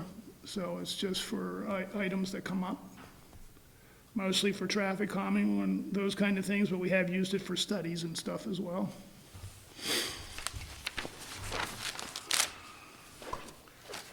$32, sidewalk impact fees, it's the same one for every year. It's paying back the bond, or I guess it was a bond, the money that was borrowed back in 2006 or 7 to do sidewalk projects.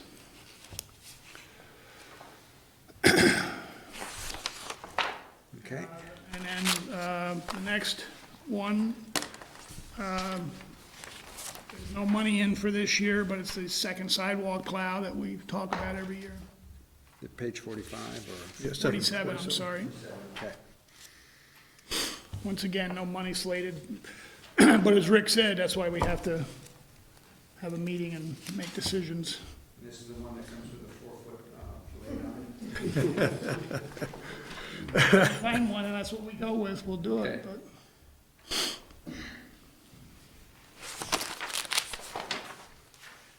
You know, we're being a little facetious there, but one of the things, you know, you have to consider is that sooner or later, we're probably gonna have to replace those 4-foot sidewalks anyway, the 5-foot sidewalks. Okay. Move on to my favorite. The next one's page 51. Page 51, large highway truck rotational. This is just that, to keep us on our replacement schedule for trucks, which actually works out really well. for us, keeps good equipment for the guys. By keeping this schedule, we keep our trade-in values up. So that, the one thing is down in where it says current capital savings, 170,780. That's actually gonna be 100,795, because we have not paid for the body for the truck we're getting this year yet. So that will be coming out of there, which we'll be getting a bill for within the next couple weeks, because we're supposed to be getting the truck in the next couple weeks. Okay, so it's more close to, you said around 100,000? Make it 100,000, yes. And Bruce, how many of these large highway trucks do we have? We have 8 right now. And do you anticipate that changing in the near future? No, not for 5 or 6, 7 years. It's about every 8 or 9 years. And we just added the 8th one a year or 2 ago. Years ago, yeah, I think a couple now. But that's, and it's great, believe me, it's definitely needed. But now it's just a matter of getting the people to drive them. So just to give you an idea, that truck, if we hadn't, the truck that we're just getting right now would have cost $140,000. But with the trade value that we get, because we're doing this every 7 years, we get it down to, $90,000. Okay. You start pushing that out very often, you start losing that value really quickly. People are actually waiting for our trucks in trade, usually. Are these usually Vermont communities, or does it? No, it's been New York, it's been all over.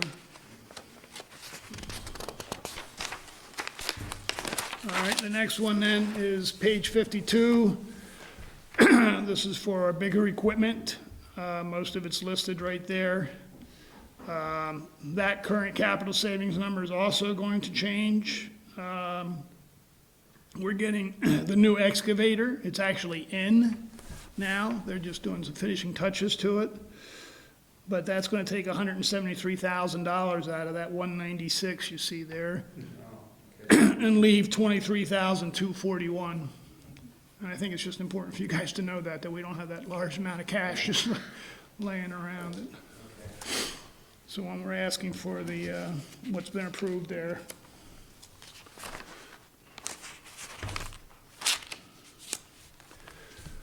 The next one, page 53, is the highway pickup replacement.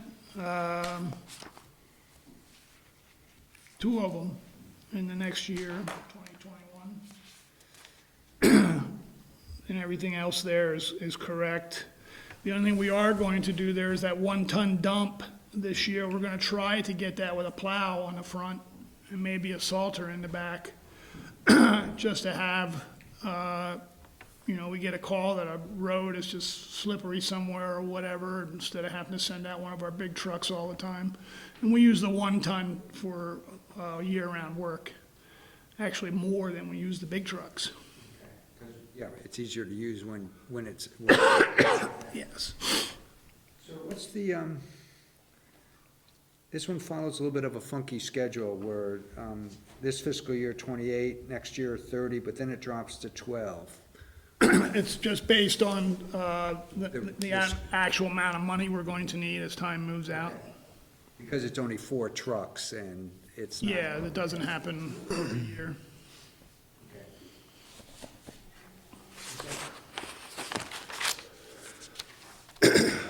Buildings and facilities mower replacement, that's just to keep money up, so when it comes time to replace mowers, tractors, we have it.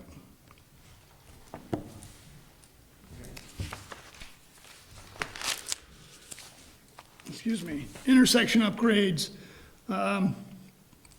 This is one that was started last year. We had a study done by the Regional Planning Commission on the intersections we own. And a budget was developed out of that on some different work that we need to start doing to those intersections to get them up to speed, keep them modernized. Some of the stuff we have out there is getting obsolete. We can't replace it. So that's what that one is for. Is this a new item, or? No, it was last year. We started it last year, even though we didn't have the actual study done yet, so we can start getting some money. That's why there's 20 in the capital savings. That's right. Okay. What would be, what would be an example of a project that you foresee getting done? With that money, Yeah, you would probably never even see it, but it's inside the controllers, push buttons, different new push buttons. Some of our push buttons out there are not quite compliant anymore. They need to be lowered or moved closer to the sidewalk, okay, oh, interesting. or a little piece of sidewalk put in so you can get up to them easier, those kind of things. Most of them are already LED lights. Some of it's to change some of the fire preemption for the fire trucks and Yeah. ambulances going Okay. down the road. Okay, So it's that kind of stuff.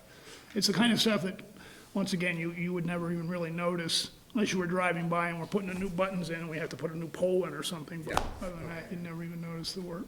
but it's necessary work either to come, sort of meet code or Oh, it's necessary work, yeah.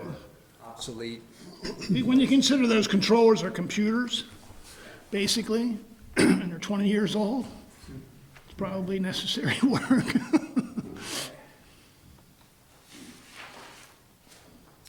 And that's it. That's it. Just a, it'll be a quick question, but probably to think about it anyway. Governor Chittenden Road, I would expect is going to be becoming more popular for people going to the new community forest. And is there any thought about improving that road or completing it around to the rest of the road that goes down to Route 2? Upgrade that road down the section that we close in the wintertime? Class 4 road? It's not a class 4. It isn't.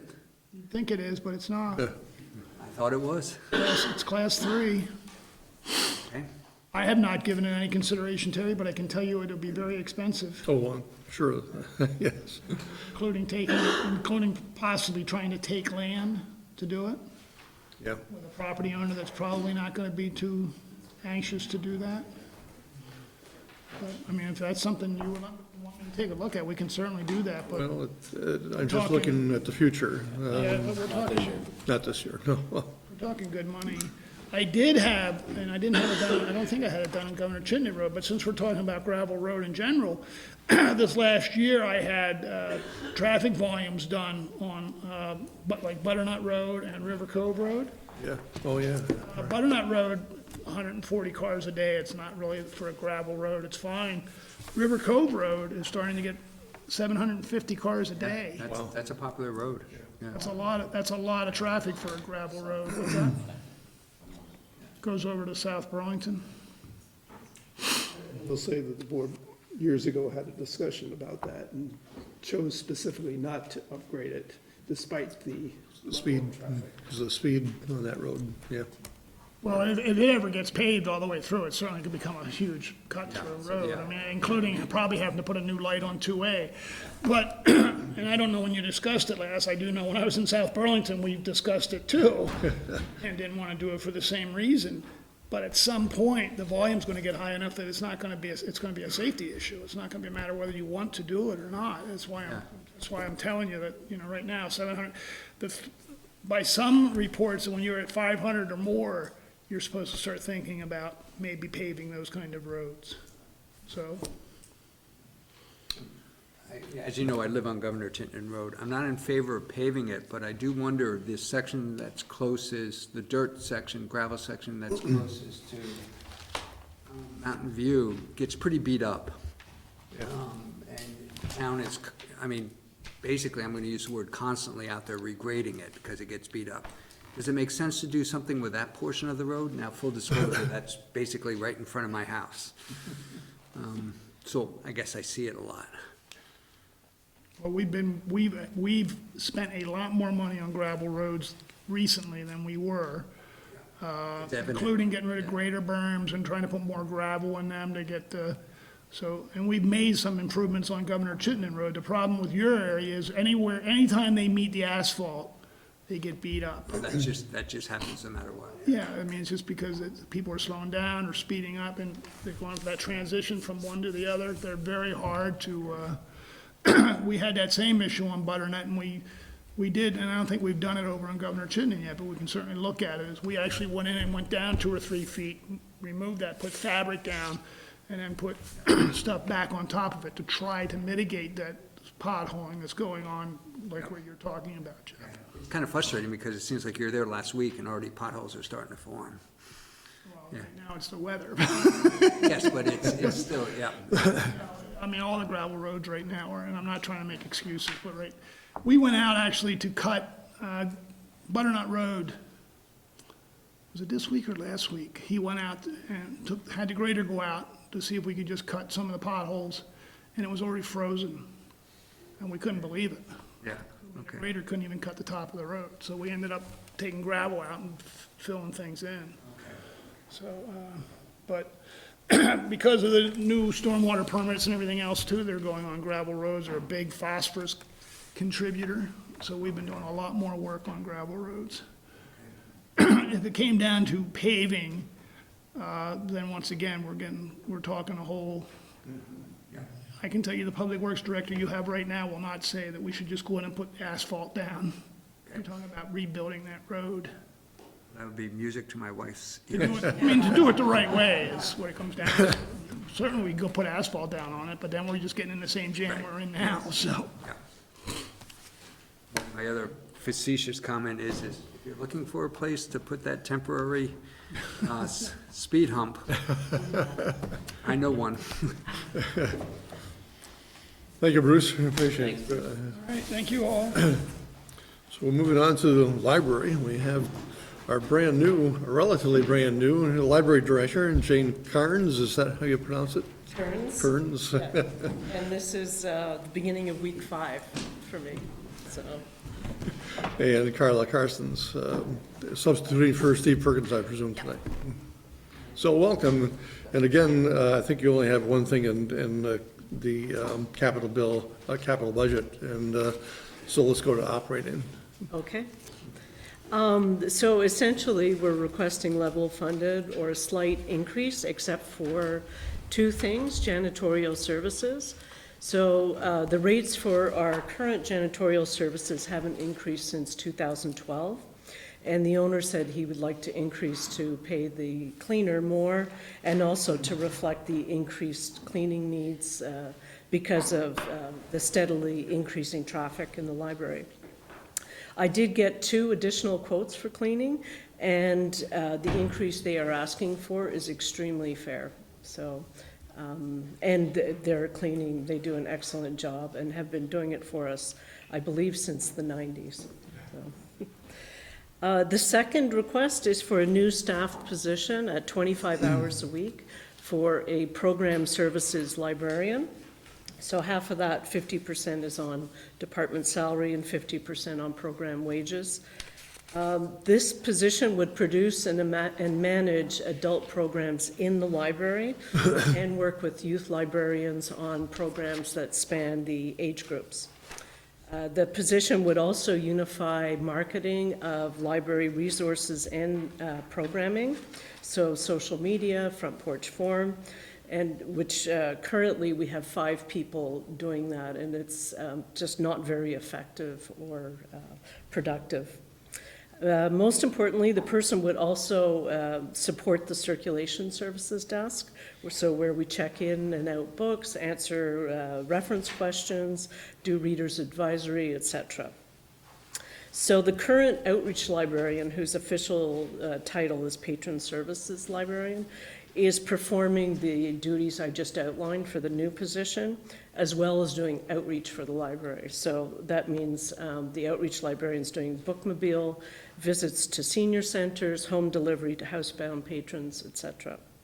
So our attendance at programs has really increased over the last 14 years, from 68 to over 134 this year. And attendance went from over 700 to over 2,000. The staff managing all of this, the outreach and program services, has been one person working 25 hours a week. So it's no longer viable to have one person doing these two positions and to meet the growing need of Williston's adult population, seniors, and working age adults as well. The addition of the position would allow the outreach librarian to really focus and work an alternate schedule with the new person so that we can provide broader hours coverage for both programming and outreach. We're finding that Williston's adult population is asking for more programming, and we're not able to accommodate them. For example, the new senior center at Williston Place has asked us to do a monthly book club and run the book club, and we had to turn them down. We were able to deliver books, but we don't have the staffing to do that on a monthly basis. We'd also like to offer more programming for working age adults, a group we feel we should be focusing more on. So in addition to unifying our marketing messaging and providing support at the circulation desk, we also think this position would free up time to look at applying for more grants. There are many opportunities out there which we currently just don't have the staff to research and apply for. The program services position is also directly in line with our current strategic plan, specifically Strategic Goal 1, which is the library endeavors to provide a community space to address people's needs to meet and interact with others and participate in public dialogue about community issues both formally and informally. And under that, increasing library hours for expanded programming and the staff needed to work those hours. When we conducted a survey for the strategic plan, one of the things that came out was people feel disconnected from the town and from each other. So this position would directly address that key strategic goal and the concerns that the community has. So questions that the board may have?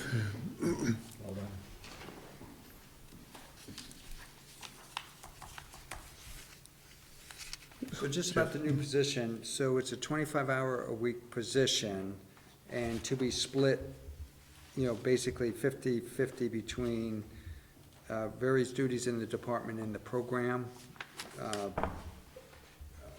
wages? Yes, that's the I way mean, they've that's- split it. Okay, and you ran through a bunch of things they would, this person would be doing. I couldn't keep up with all of those. But, you know, the bottom line is a new position at 25 hours a week Exactly, is the proposal. yes. So one person's doing the job of two, so basically what's going on now. Yeah. And so it would be more, then both jobs would be better done. Well, of course, we don't like to hear, when we're on the select boards, we're gonna hire a new position and the same job is gonna get done. When you said somebody currently is doing the job of two. Yeah, well, we're talking two 25-hour positions, and their duties will be complementary. Their schedules will be okay. complementary. They will overlap somewhat, because there is overlap between program services in the library and outreach in the community. So they would be working closely together, but the outreach person would really be the one out on the road, on the bookmobile, taking books to senior centers and running programs outside the library. Okay. And, I mean, it's just kind of a philosophical question. Why are the patron services split between program wages and department salary? That is an excellent question. They estimate what percentage of their time is spent at the circulation desk that I described, where, the frontal line, dealing with people face to face, and then the specific duties for the position. Okay. It's more curiosity, but, okay. And just to pitch in a little bit on it too, the reason we have these different categories within each department is to try to identify broad ranges of services so we know what the cost of those services are. And we could eliminate all those and for every department just have straight line items, but I don't think it would be as informative, number one. Number two, we really wouldn't get a picture of what the true cost of the services would be. Okay. Any further questions on operating budget? The only question, the janitorial services, will the library hire its own service as opposed to a service that's shared with other departments or buildings? In town? Yes. We have our own contract, our own service, yeah. I guess I just ask, is that, as opposed to hiring one firm to do all the buildings, would there be any savings that was, and that's just sort of a general question. Well, I can respond to that. First of all, our only other service we have is a service that provides service to the police station. Okay. And they have very different needs than the library has. All the other buildings are either maintained by the staff that work in that building, meaning the fire department or public works garage, Yeah. or the town hall, annex, Old Brick Church. We have maintenance staff that do both interior and exterior and do some snow plowing of sidewalks and all kinds of things. And I think in our case, we're really benefiting from a long relationship with this cleaning service. And, Eric did give me a little info about who the police are using, and I don't think it would benefit the library financially. I don't think it would save us money. So the needs of the two different buildings are very different, so it doesn't make sense. Okay.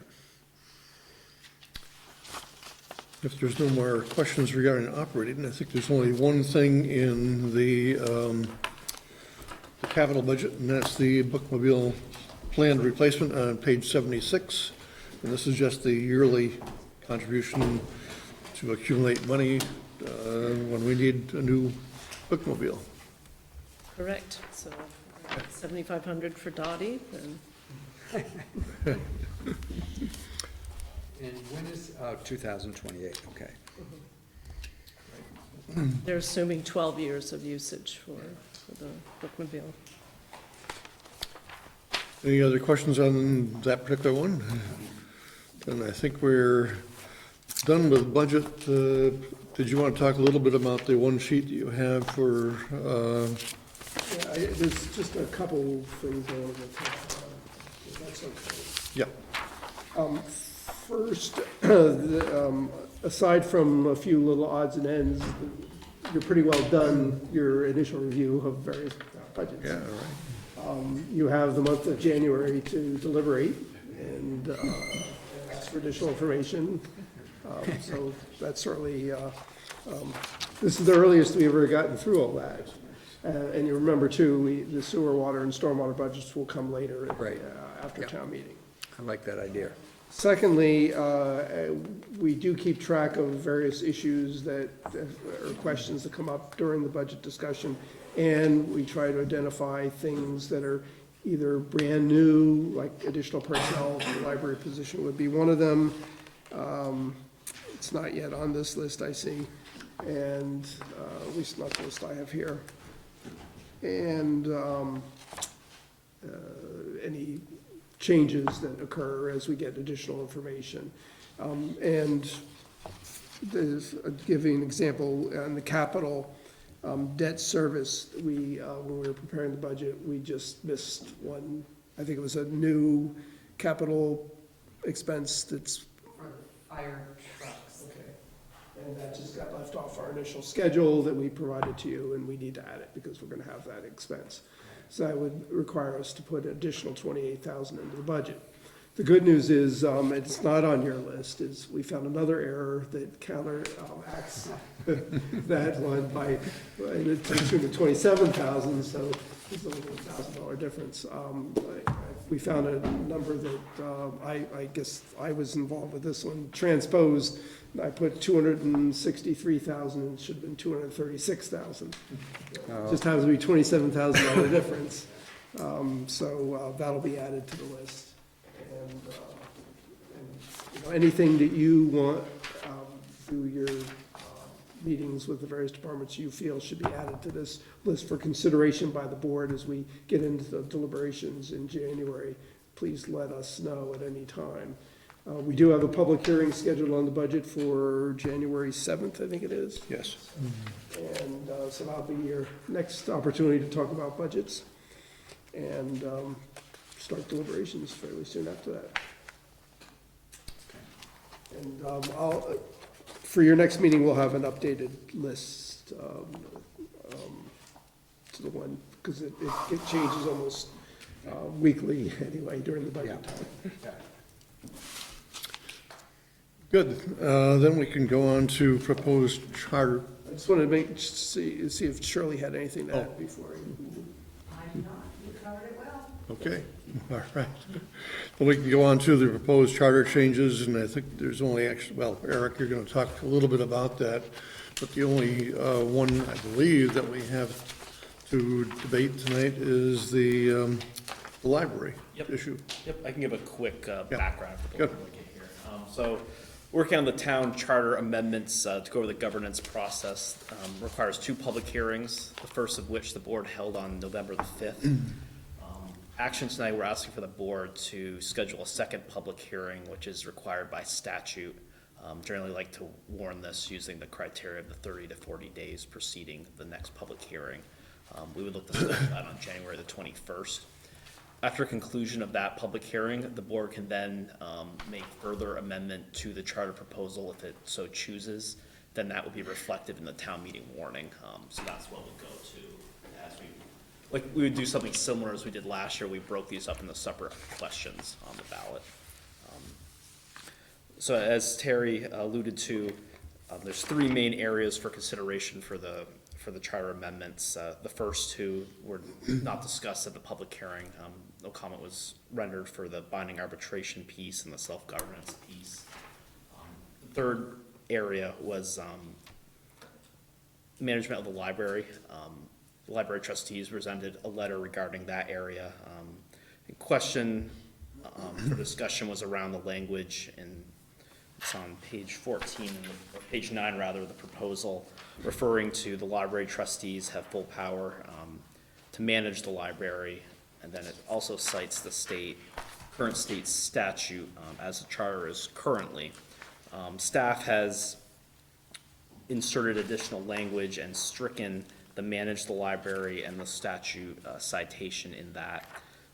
I'll let the trustees reiterate their position on that in a moment, but the additional piece for the board to consider, and to say, to step back for a second, the town manager's office and the trustees have had a great working relationship discussing these issues. We've been to a couple trustees meetings, had a good process in hiring Jane, and it's great to have her on board, and we've been working as she gets up to speed here, and it's her 5th week now already, so just to bring that to the board's attention. We've had good dialogue here, and we've also brought up recently the memorandum of understanding to further define this management question, and the trustees, I believe, discussed that last night as well, that Carla can speak to. So the other piece of this charter proposal was the process for hiring a director, which we were looking at these other charter amendments while we were hiring a new director, and we realized there was some ambiguity to that piece in the charter. So the trustees and the board were in alignment with that language at the hearing. And, Ted, you brought up when we were discussing the MOU, when it comes to advice and consent of the library board of trustees, there wasn't really any definition of what that looked like. So there was some discussion with the MOU about whether that would just be a majority vote of that body to further define that. I think that could actually be included right in the charter. I think, but there's, there's one other issue. Okay, yeah, and then as staff was reviewing this proposal for the meeting tonight, this speaks to the hiring process of the director, but it's silent on if there was a situation at some point in the town's history where there needed to be considered removing the director. So that it's a bit unclear. Before that, in section J that I'm looking at, it speaks to the town manager's ability for removal of other positions. Suspend or remove subordinate official, employee or agent, including treasurer, assistant town treasurer, or zoning administrator. So the board may want to consider in the language we've inserted, the library director shall be appointed by the manager. May want to amend that to say the library director may be appointed or removed by the manager with advice and consent of the library board of trustees, with any additional defining language for how that action would take place. So those are kind of the pieces here. Overall for action, looking for the board to warn a public hearing, and staff's looking for direction for what language to warn in that public hearing. Carla had some things to share from the trustees. Good. And it's been a busy night for me. So I want to also reiterate what Eric said in the fact that the town and the library have a very comfortable, collegial, cooperative, respectful, and positive relationship. And that was really reiterated during the hiring process. And, will hopefully continue for a long time. And it's even this discussion about the charter changes and the memorandum of understanding has been a really good back and forth. And I think it's going to have a really positive outcome when it's all said and done. So that's really great. As Eric said, we did talk last night about the memorandum of understanding and made a couple of changes, and that's an ongoing process that we still can work through. And as far as the charter change, there has been no change other than the what was proposed in the letter that Steve Perkins sent to you that said basically we agree with and support the new language as proposed in section 16, understanding that the phrase advise and consent means the library board holds the ultimate approval on the appointment of the library director. And then we generally agree with the suggested language in section 14. They'll feel that the phrase manage the library as it appears in state statute should be retained, and wish that the state statute governing public libraries be specifically referenced at the end of this section. So nothing has changed from what Steve proposed and what he spoke about at the first public session, and there's been no changes since then.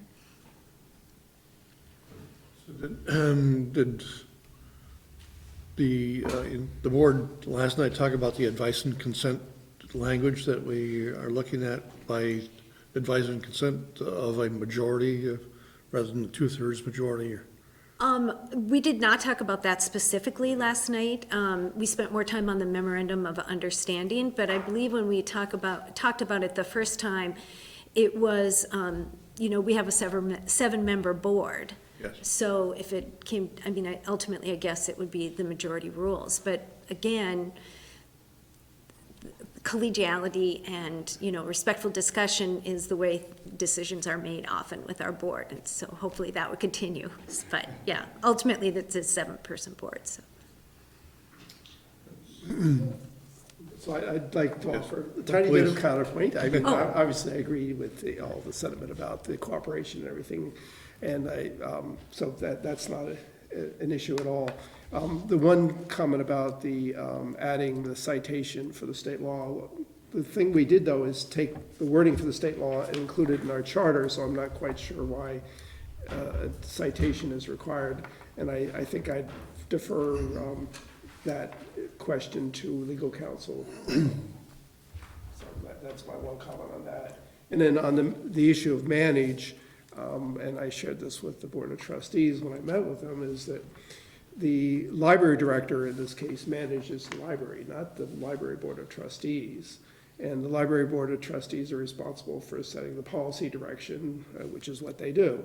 Just as the town is managed by the manager, but the select board sets the policy direction for the town, and those are my marching orders that the manager has to follow. So that's why, to me, it's kind of important to reflect the reality of the fact that it's the library director managing the library. That said, in the end, what we're doing in practice is it's consistent with the wording that I have proposed. But more importantly, in the end, the memorandum of understanding is going to be the one that dictates who does what. And so, you know, I guess that's my thought on that issue. That's an interesting, I guess previously I had felt like the wording as it was to manage the library was fine as long as we came to an understanding through the MOU process. But now I'm seeing your point is it would be inappropriate to say the library trustees have full power to manage the library when it's the library director, at least in Williston, who has that, whatever, authority. for lack And of a better I word. think there's probably some historical reason why the word manage is in there. Goes back to a different era when the trustees were probably more actively involved in the day-to-day administration of libraries. And Right. library directors may have been part-time positions at best, and Even if there was a library even if director. there was one. So, you know, Okay. I do see why the language is in the state law, and it made sense at the time it was put in there, but things have changed over time. But again, that said, in the end, I think the wording of the memorandum of understanding is going to be more important than the language in the charter. Right. Does it make sense then to mention the memorandum of understanding, or no, because they may never come to an agreement over it? Does that make, Yeah, I guess think that I didn't make understand sense. your question. My question is, we're discussing what wording to use in section 14. And we've mentioned the memorandum of understanding, which we fully anticipate both parties will come to agreement over. My question is then shouldn't section 14.5, Board of Library Trustees, under whatever, item B, say the memorandum of understanding, reference that memorandum of understanding?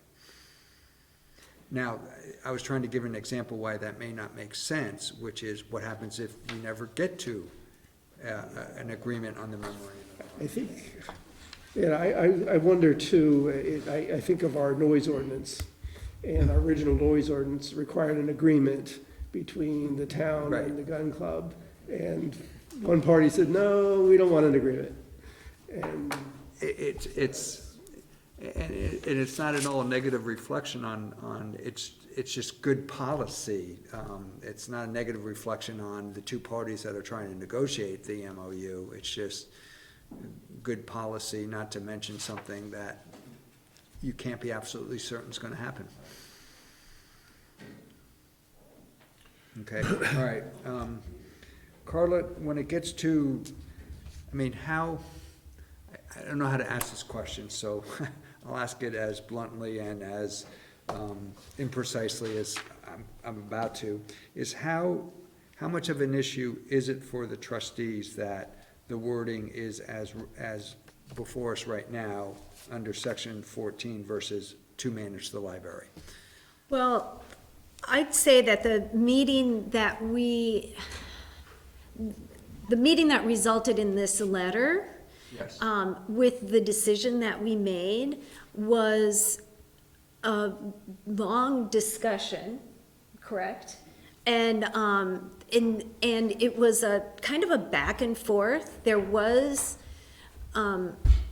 some differences of opinions initially, and with Eric was there also, and, you know, just kind of discussing the issues back and forth, and thinking about it, and it was really, at times, just really good board work, I guess. Back and forth, people changing their mind, people making really good arguments, and then someone else speaking up and listening, someone who had been listening to it all along, then came up with a different perspective, and, you know, so ultimately we agreed very solidly. Do you agree with that? Yeah, that what Steve put in the letter, we could all stand behind. So the answer is relatively firmly, you know. Yes, I'd say relatively firmly. And I'm sorry, I did not bring the letter tonight. I wish I had. I think it's in your packet. Is it in the packet? Or no, is it on the website? Yeah. I have a copy, but it's doodled on. Sorry, yeah. Just so I could refresh how. Thank you.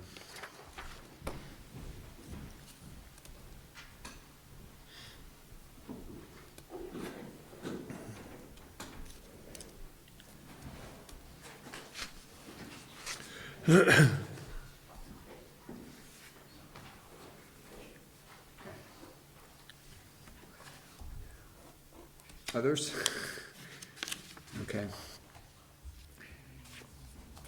So switch gears for a second. The advice and consent, my understanding that that means the trustees ultimately hold the ability to veto a selection. And I just want to make sure that that's the common understanding. Yeah.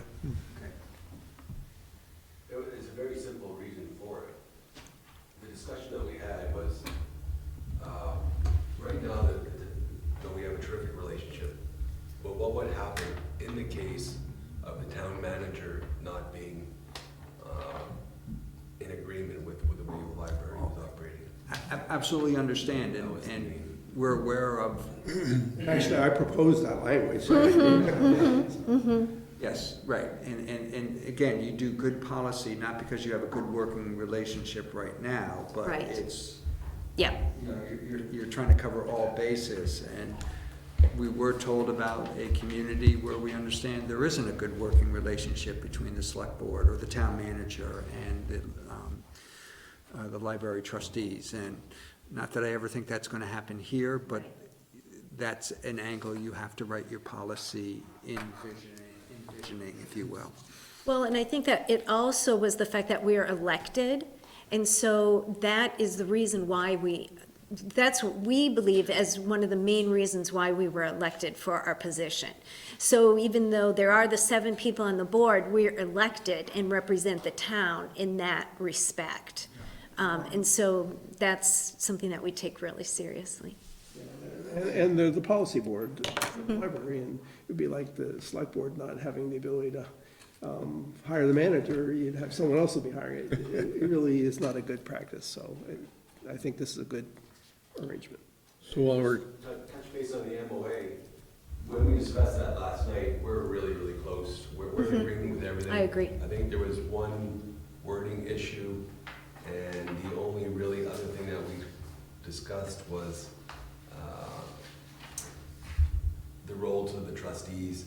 There's 15 or 16 different aspects of that, and we were just considering adding something to say in addition to that.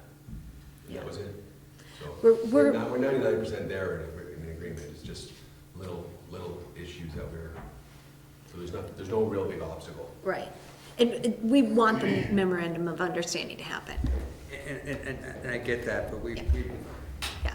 you know, the policy part is that we can't count on it, you know, and, which makes sense, or we can't count on that a future town manager and a future library trustees are gonna be able to agree on an MOU. Let's put it that way. while we were talking about advice and consent, Ted has a suggestion at our last meeting to add, with the majority of the trustees, language. Is that something that we want to add before we go to public hearing? I think so. Does the library board have any objections to making it a majority of the, Well, it would be hard to speak right now, since there's only 2 of us here, but I think that it would be something then that we would discuss at the next meeting, and where we would also discuss the change that Eric proposed, right? With the removal. Yeah. piece. Yeah. So, I mean, because there's time, and, And just to be clear, Jeff, you said something about the MOU and involving the manager. It's actually not, the manager isn't involved in that process. It's the select board and the library trustees. Okay, good point, although we rely on town staff to do all the hard work. Of course. Yes, We just sort of sit there and go, very true. we'll take all the credit, thank you. Throw John Hancock on it. So, Okay. the only issue then outstanding is the striking of the reference to the statute. And I think, I would like to see what our town attorney says, what is the effect of removing that language? Or adding it. Or, yes, or adding it to. Well, and I believe when that Steve did consult with the state librarian in his discussion about that aspect too, so. But yeah, that's Right. good to check on that, I guess. Anything else on this? We just need a motion to schedule a public hearing.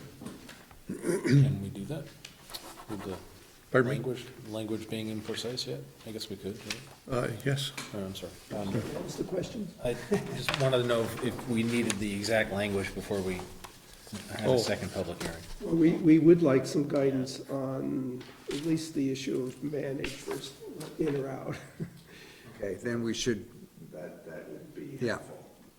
That's kind of a substantive issue. The reference to state law is, I'm not sure is quite as substantive, and we can address that later, but And I would just need guidance too for the additions we've mentioned this evening, if that's something you want to warn with the words to remove and then the reference to the simple majority vote for the advice and consent piece. It sounds like the majority vote you're not clear on yet. We might be happy with that, but you're not clear because Well, I think that we we didn't, haven't had a chance to talk. we to the didn't talk full about board. it specifically. I mean, we felt that we really wanted to have that advise and consent, but we hadn't really talked specifically what exactly that would mean, correct? I mean, I think that we assumed it would it would be a majority rules. Yeah, I think that was the assumption that we made, but we didn't, so if it became actual language in the charter, then of course that would be something that we would talk about and then, come back at the public hearing and support that or provide a reason for why we didn't support it, so. So then we're left with, I say left, manage the library. And previously I was okay with that, keeping that language in. But I'm not so much so anymore because of the concept of, it says the library trustees shall have full power to manage the library. And based on what I'm hearing, I don't think that is accurate. And that's important. Yeah, I understand that too. I understand that. And so I guess in a sense, I'm changing my mind because of understanding that nuance better now. I would like the word manage removed. Again, the select board doesn't manage the town, the library trustees don't manage the library, as much as we claim that we do.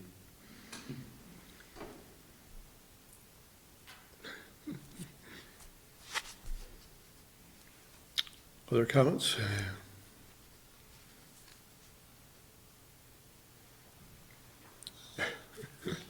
Do we? I guess the comment is that a consensus of the select board? Have we given Rick the advice whichever way it is? Do you have the consensus, do you have what you need for the language? Yes. we heard from two board members. We don't know what the other two are thinking. I'm in agreement. I am too. There you go. So it sounds like you have what? Okay. Yeah, So sorry. Just to recap, but what I'm hearing Yep. from the board is, I'll leave it as it's currently proposed, which strikes the wording to manage the library. We've inserted some language from state statute. And then we'll check with the town attorney regarding the reference to section 143, title 22. Yeah. And then we'll make the other changes about the removal and by majority vote as part of the new version that we're submitting to the public hearing. Okay. Got it. I'm sorry, you said by majority vote? Yeah, for Of the trustees, trustees, when they're the advice, giving their advice and consent. Okay. yeah. Usually gives them more power than two-thirds. Yes, it does, but it also defines how they come to that. Yes. It doesn't leave it to wishy-washy words, so. Consensus, you know, there's not I mean, they a, could do it by consensus, but ultimately, Yeah. if they needed to reach a decision, and if there was disagreement among their board members, then they'd have to have a vote. So I'm looking for a motion then to schedule a public hearing. Move to warn a second public hearing on the town charter amendment proposal. Is there a second? Second. Is there discussion on the motion? good discussion. All those in favor of the motion say aye. Aye. Aye. Any opposed? No abstentions, all right. So when will the next public hearing be, Terry? We're looking at January 21st. Once I have that all written up, I'll send it to Jane and the trustees. Okay, so again, it would be like probably the day, oh no, we're meeting at a different time. We're meeting earlier, but we will meet before the next public hearing. Yeah. Good. So that's good. Good. Okay, Okay. good. Thank you Good, for your thank you. consideration. Thank you. Thank you for your Before we input. move on to Yeah. the next issue, we were, before the meeting tonight, we were kicking around an idea at the staff level about the potential change to the charter.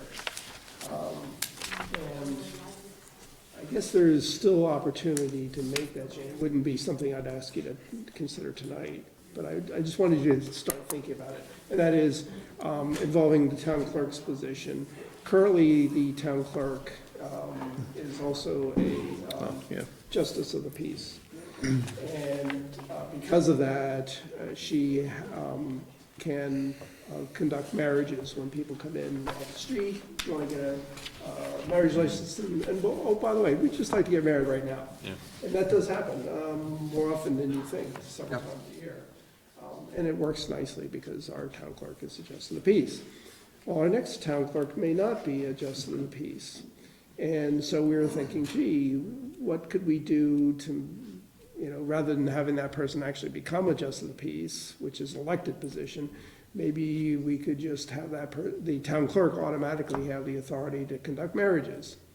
So we haven't explored that, legal aspects of that, but it was just a thought that we, a way of providing service, and just about anyone could be an officiant, so I guess I don't see why it would be a huge problem, but it's something that maybe we could include as a charter change. Worth exploring. Yeah. It is, I'm thinking of the ship captain model here. And if I take that to the next step, Rick, town manager. No, this is town clerk. Well, remember the select board sets the policy piece of this? I do enough. So anyway, we'll research that further, and if we find that it's an idea worth hearing, we haven't even talked about it for a town clerk, which is the next step. So, okay. But thank you. Well, moving on to the VCDP grant agreement, and there are two motions suggested. Rick, if you just give us a quick overview of what we need to do here. I'm going to let Eric do that. All right, okay. This is the board may recall the town received the VCDP grant for resource to assist in buying this property on Harvest Lane. This is procedural. I've worked with Tom at Resource to meet all the grant conditions. The state has told us that they're making the final version of the grant agreement. One of these requirements will be, one motion is to approve the grant agreement, which staff recommends approval of, and the second will be to grant authority to the town manager to then enter into a sub-grant agreement, which the town will get the grant money, and then the town will sub-grant those to Resource. That takes place after the closing, so we can prove that the property was purchased. And then part of that will also be a mortgage security on the property. I've worked with the town attorney to get these documents in place. We've got the go-ahead from the state, everything looks good on their end. This is just a step the board needs to take to formally accept the grant and give us the authority to then make that sub-grant agreement. The part about the mortgage, say that piece again? Yep, it's putting a mortgage security on the property, so if, the way it works, if Resource has certain standards they need to make for the federal funding, and if for some reason they don't meet those standards to provide their services, or has issues, down the road, then the town could try to recoup that grant money and then give it back to the state, but I know most of the time these are procedural, and then the mortgage is discharged after 5 years, but it's protection for the town if the sub-grantee is not meeting the conditions of the grant, essentially. I had assumed it was a liability to the town or a risk. I mean, maybe a better word, but you're saying no, it's to protect the town. Okay. Okay. Further questions on this proposal? If not, then there are two motions suggested.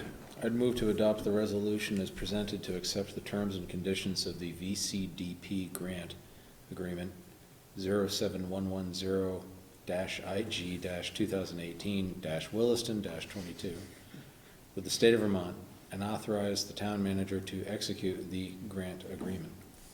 And if we could make a further motion, Mr. Chair. Yes, please. I'd further move to approve the sub-grant agreement between the town and Resource, subject to review and approval by the town attorney, and authorize the town manager to sign the sub-grant agreement and any additional documents required on the town's behalf. Is there a second? Second. Is there discussion on the motion? Hearing none, all those in favor of approving the motions, say aye. Aye. Aye.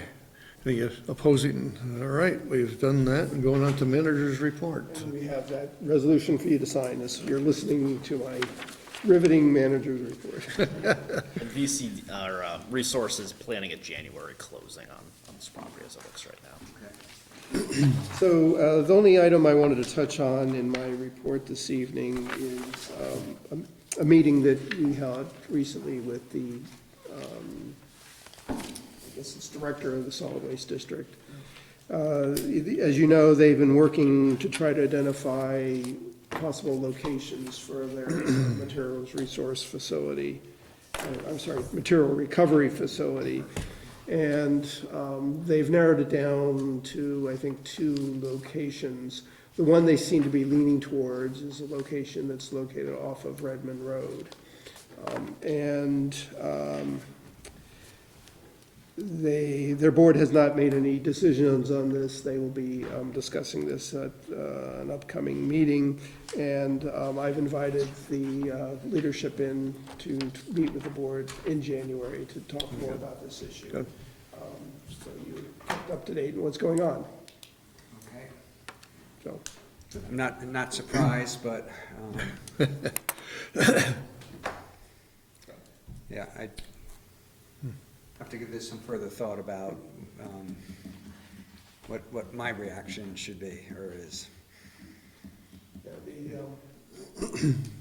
yeah, we don't need to have a big discussion on it, but this, I guess I don't see how this is a whole lot different than any other industrial facility that might locate down there in its zone for industry.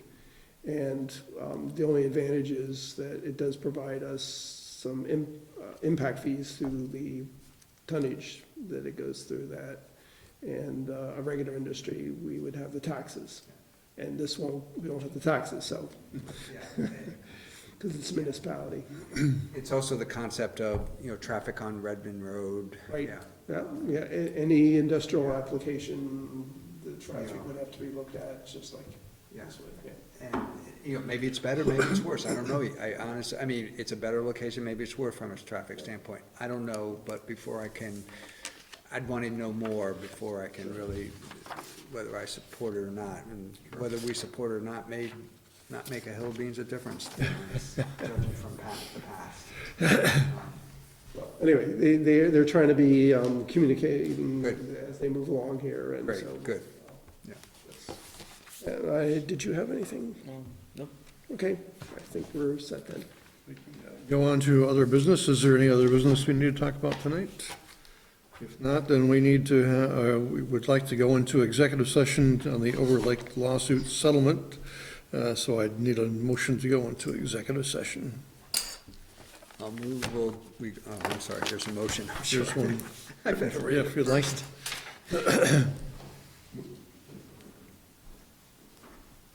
Move to enter an executive session under the provisions of VSA Title I, Section 313, to discuss the lawsuit Town of Williston versus Overlake Park LCC in January. So you don't need to include January. That's right. Where premature public knowledge would place the town at substantial disadvantage, invite Mr. McGuire and Mr. Wells and to attend. Second. I think the and to attend could be struck in from that. Sorry. Just I'm to so tired, I can't. I can't. I would second the motion. So we have a motion made and seconded. Is there any discussion on the motion? Hearing none, all those in favor of the motion say aye. Aye. Aye, and any opposed? We have none, so we're in executive session and we'll head downstairs. I'm the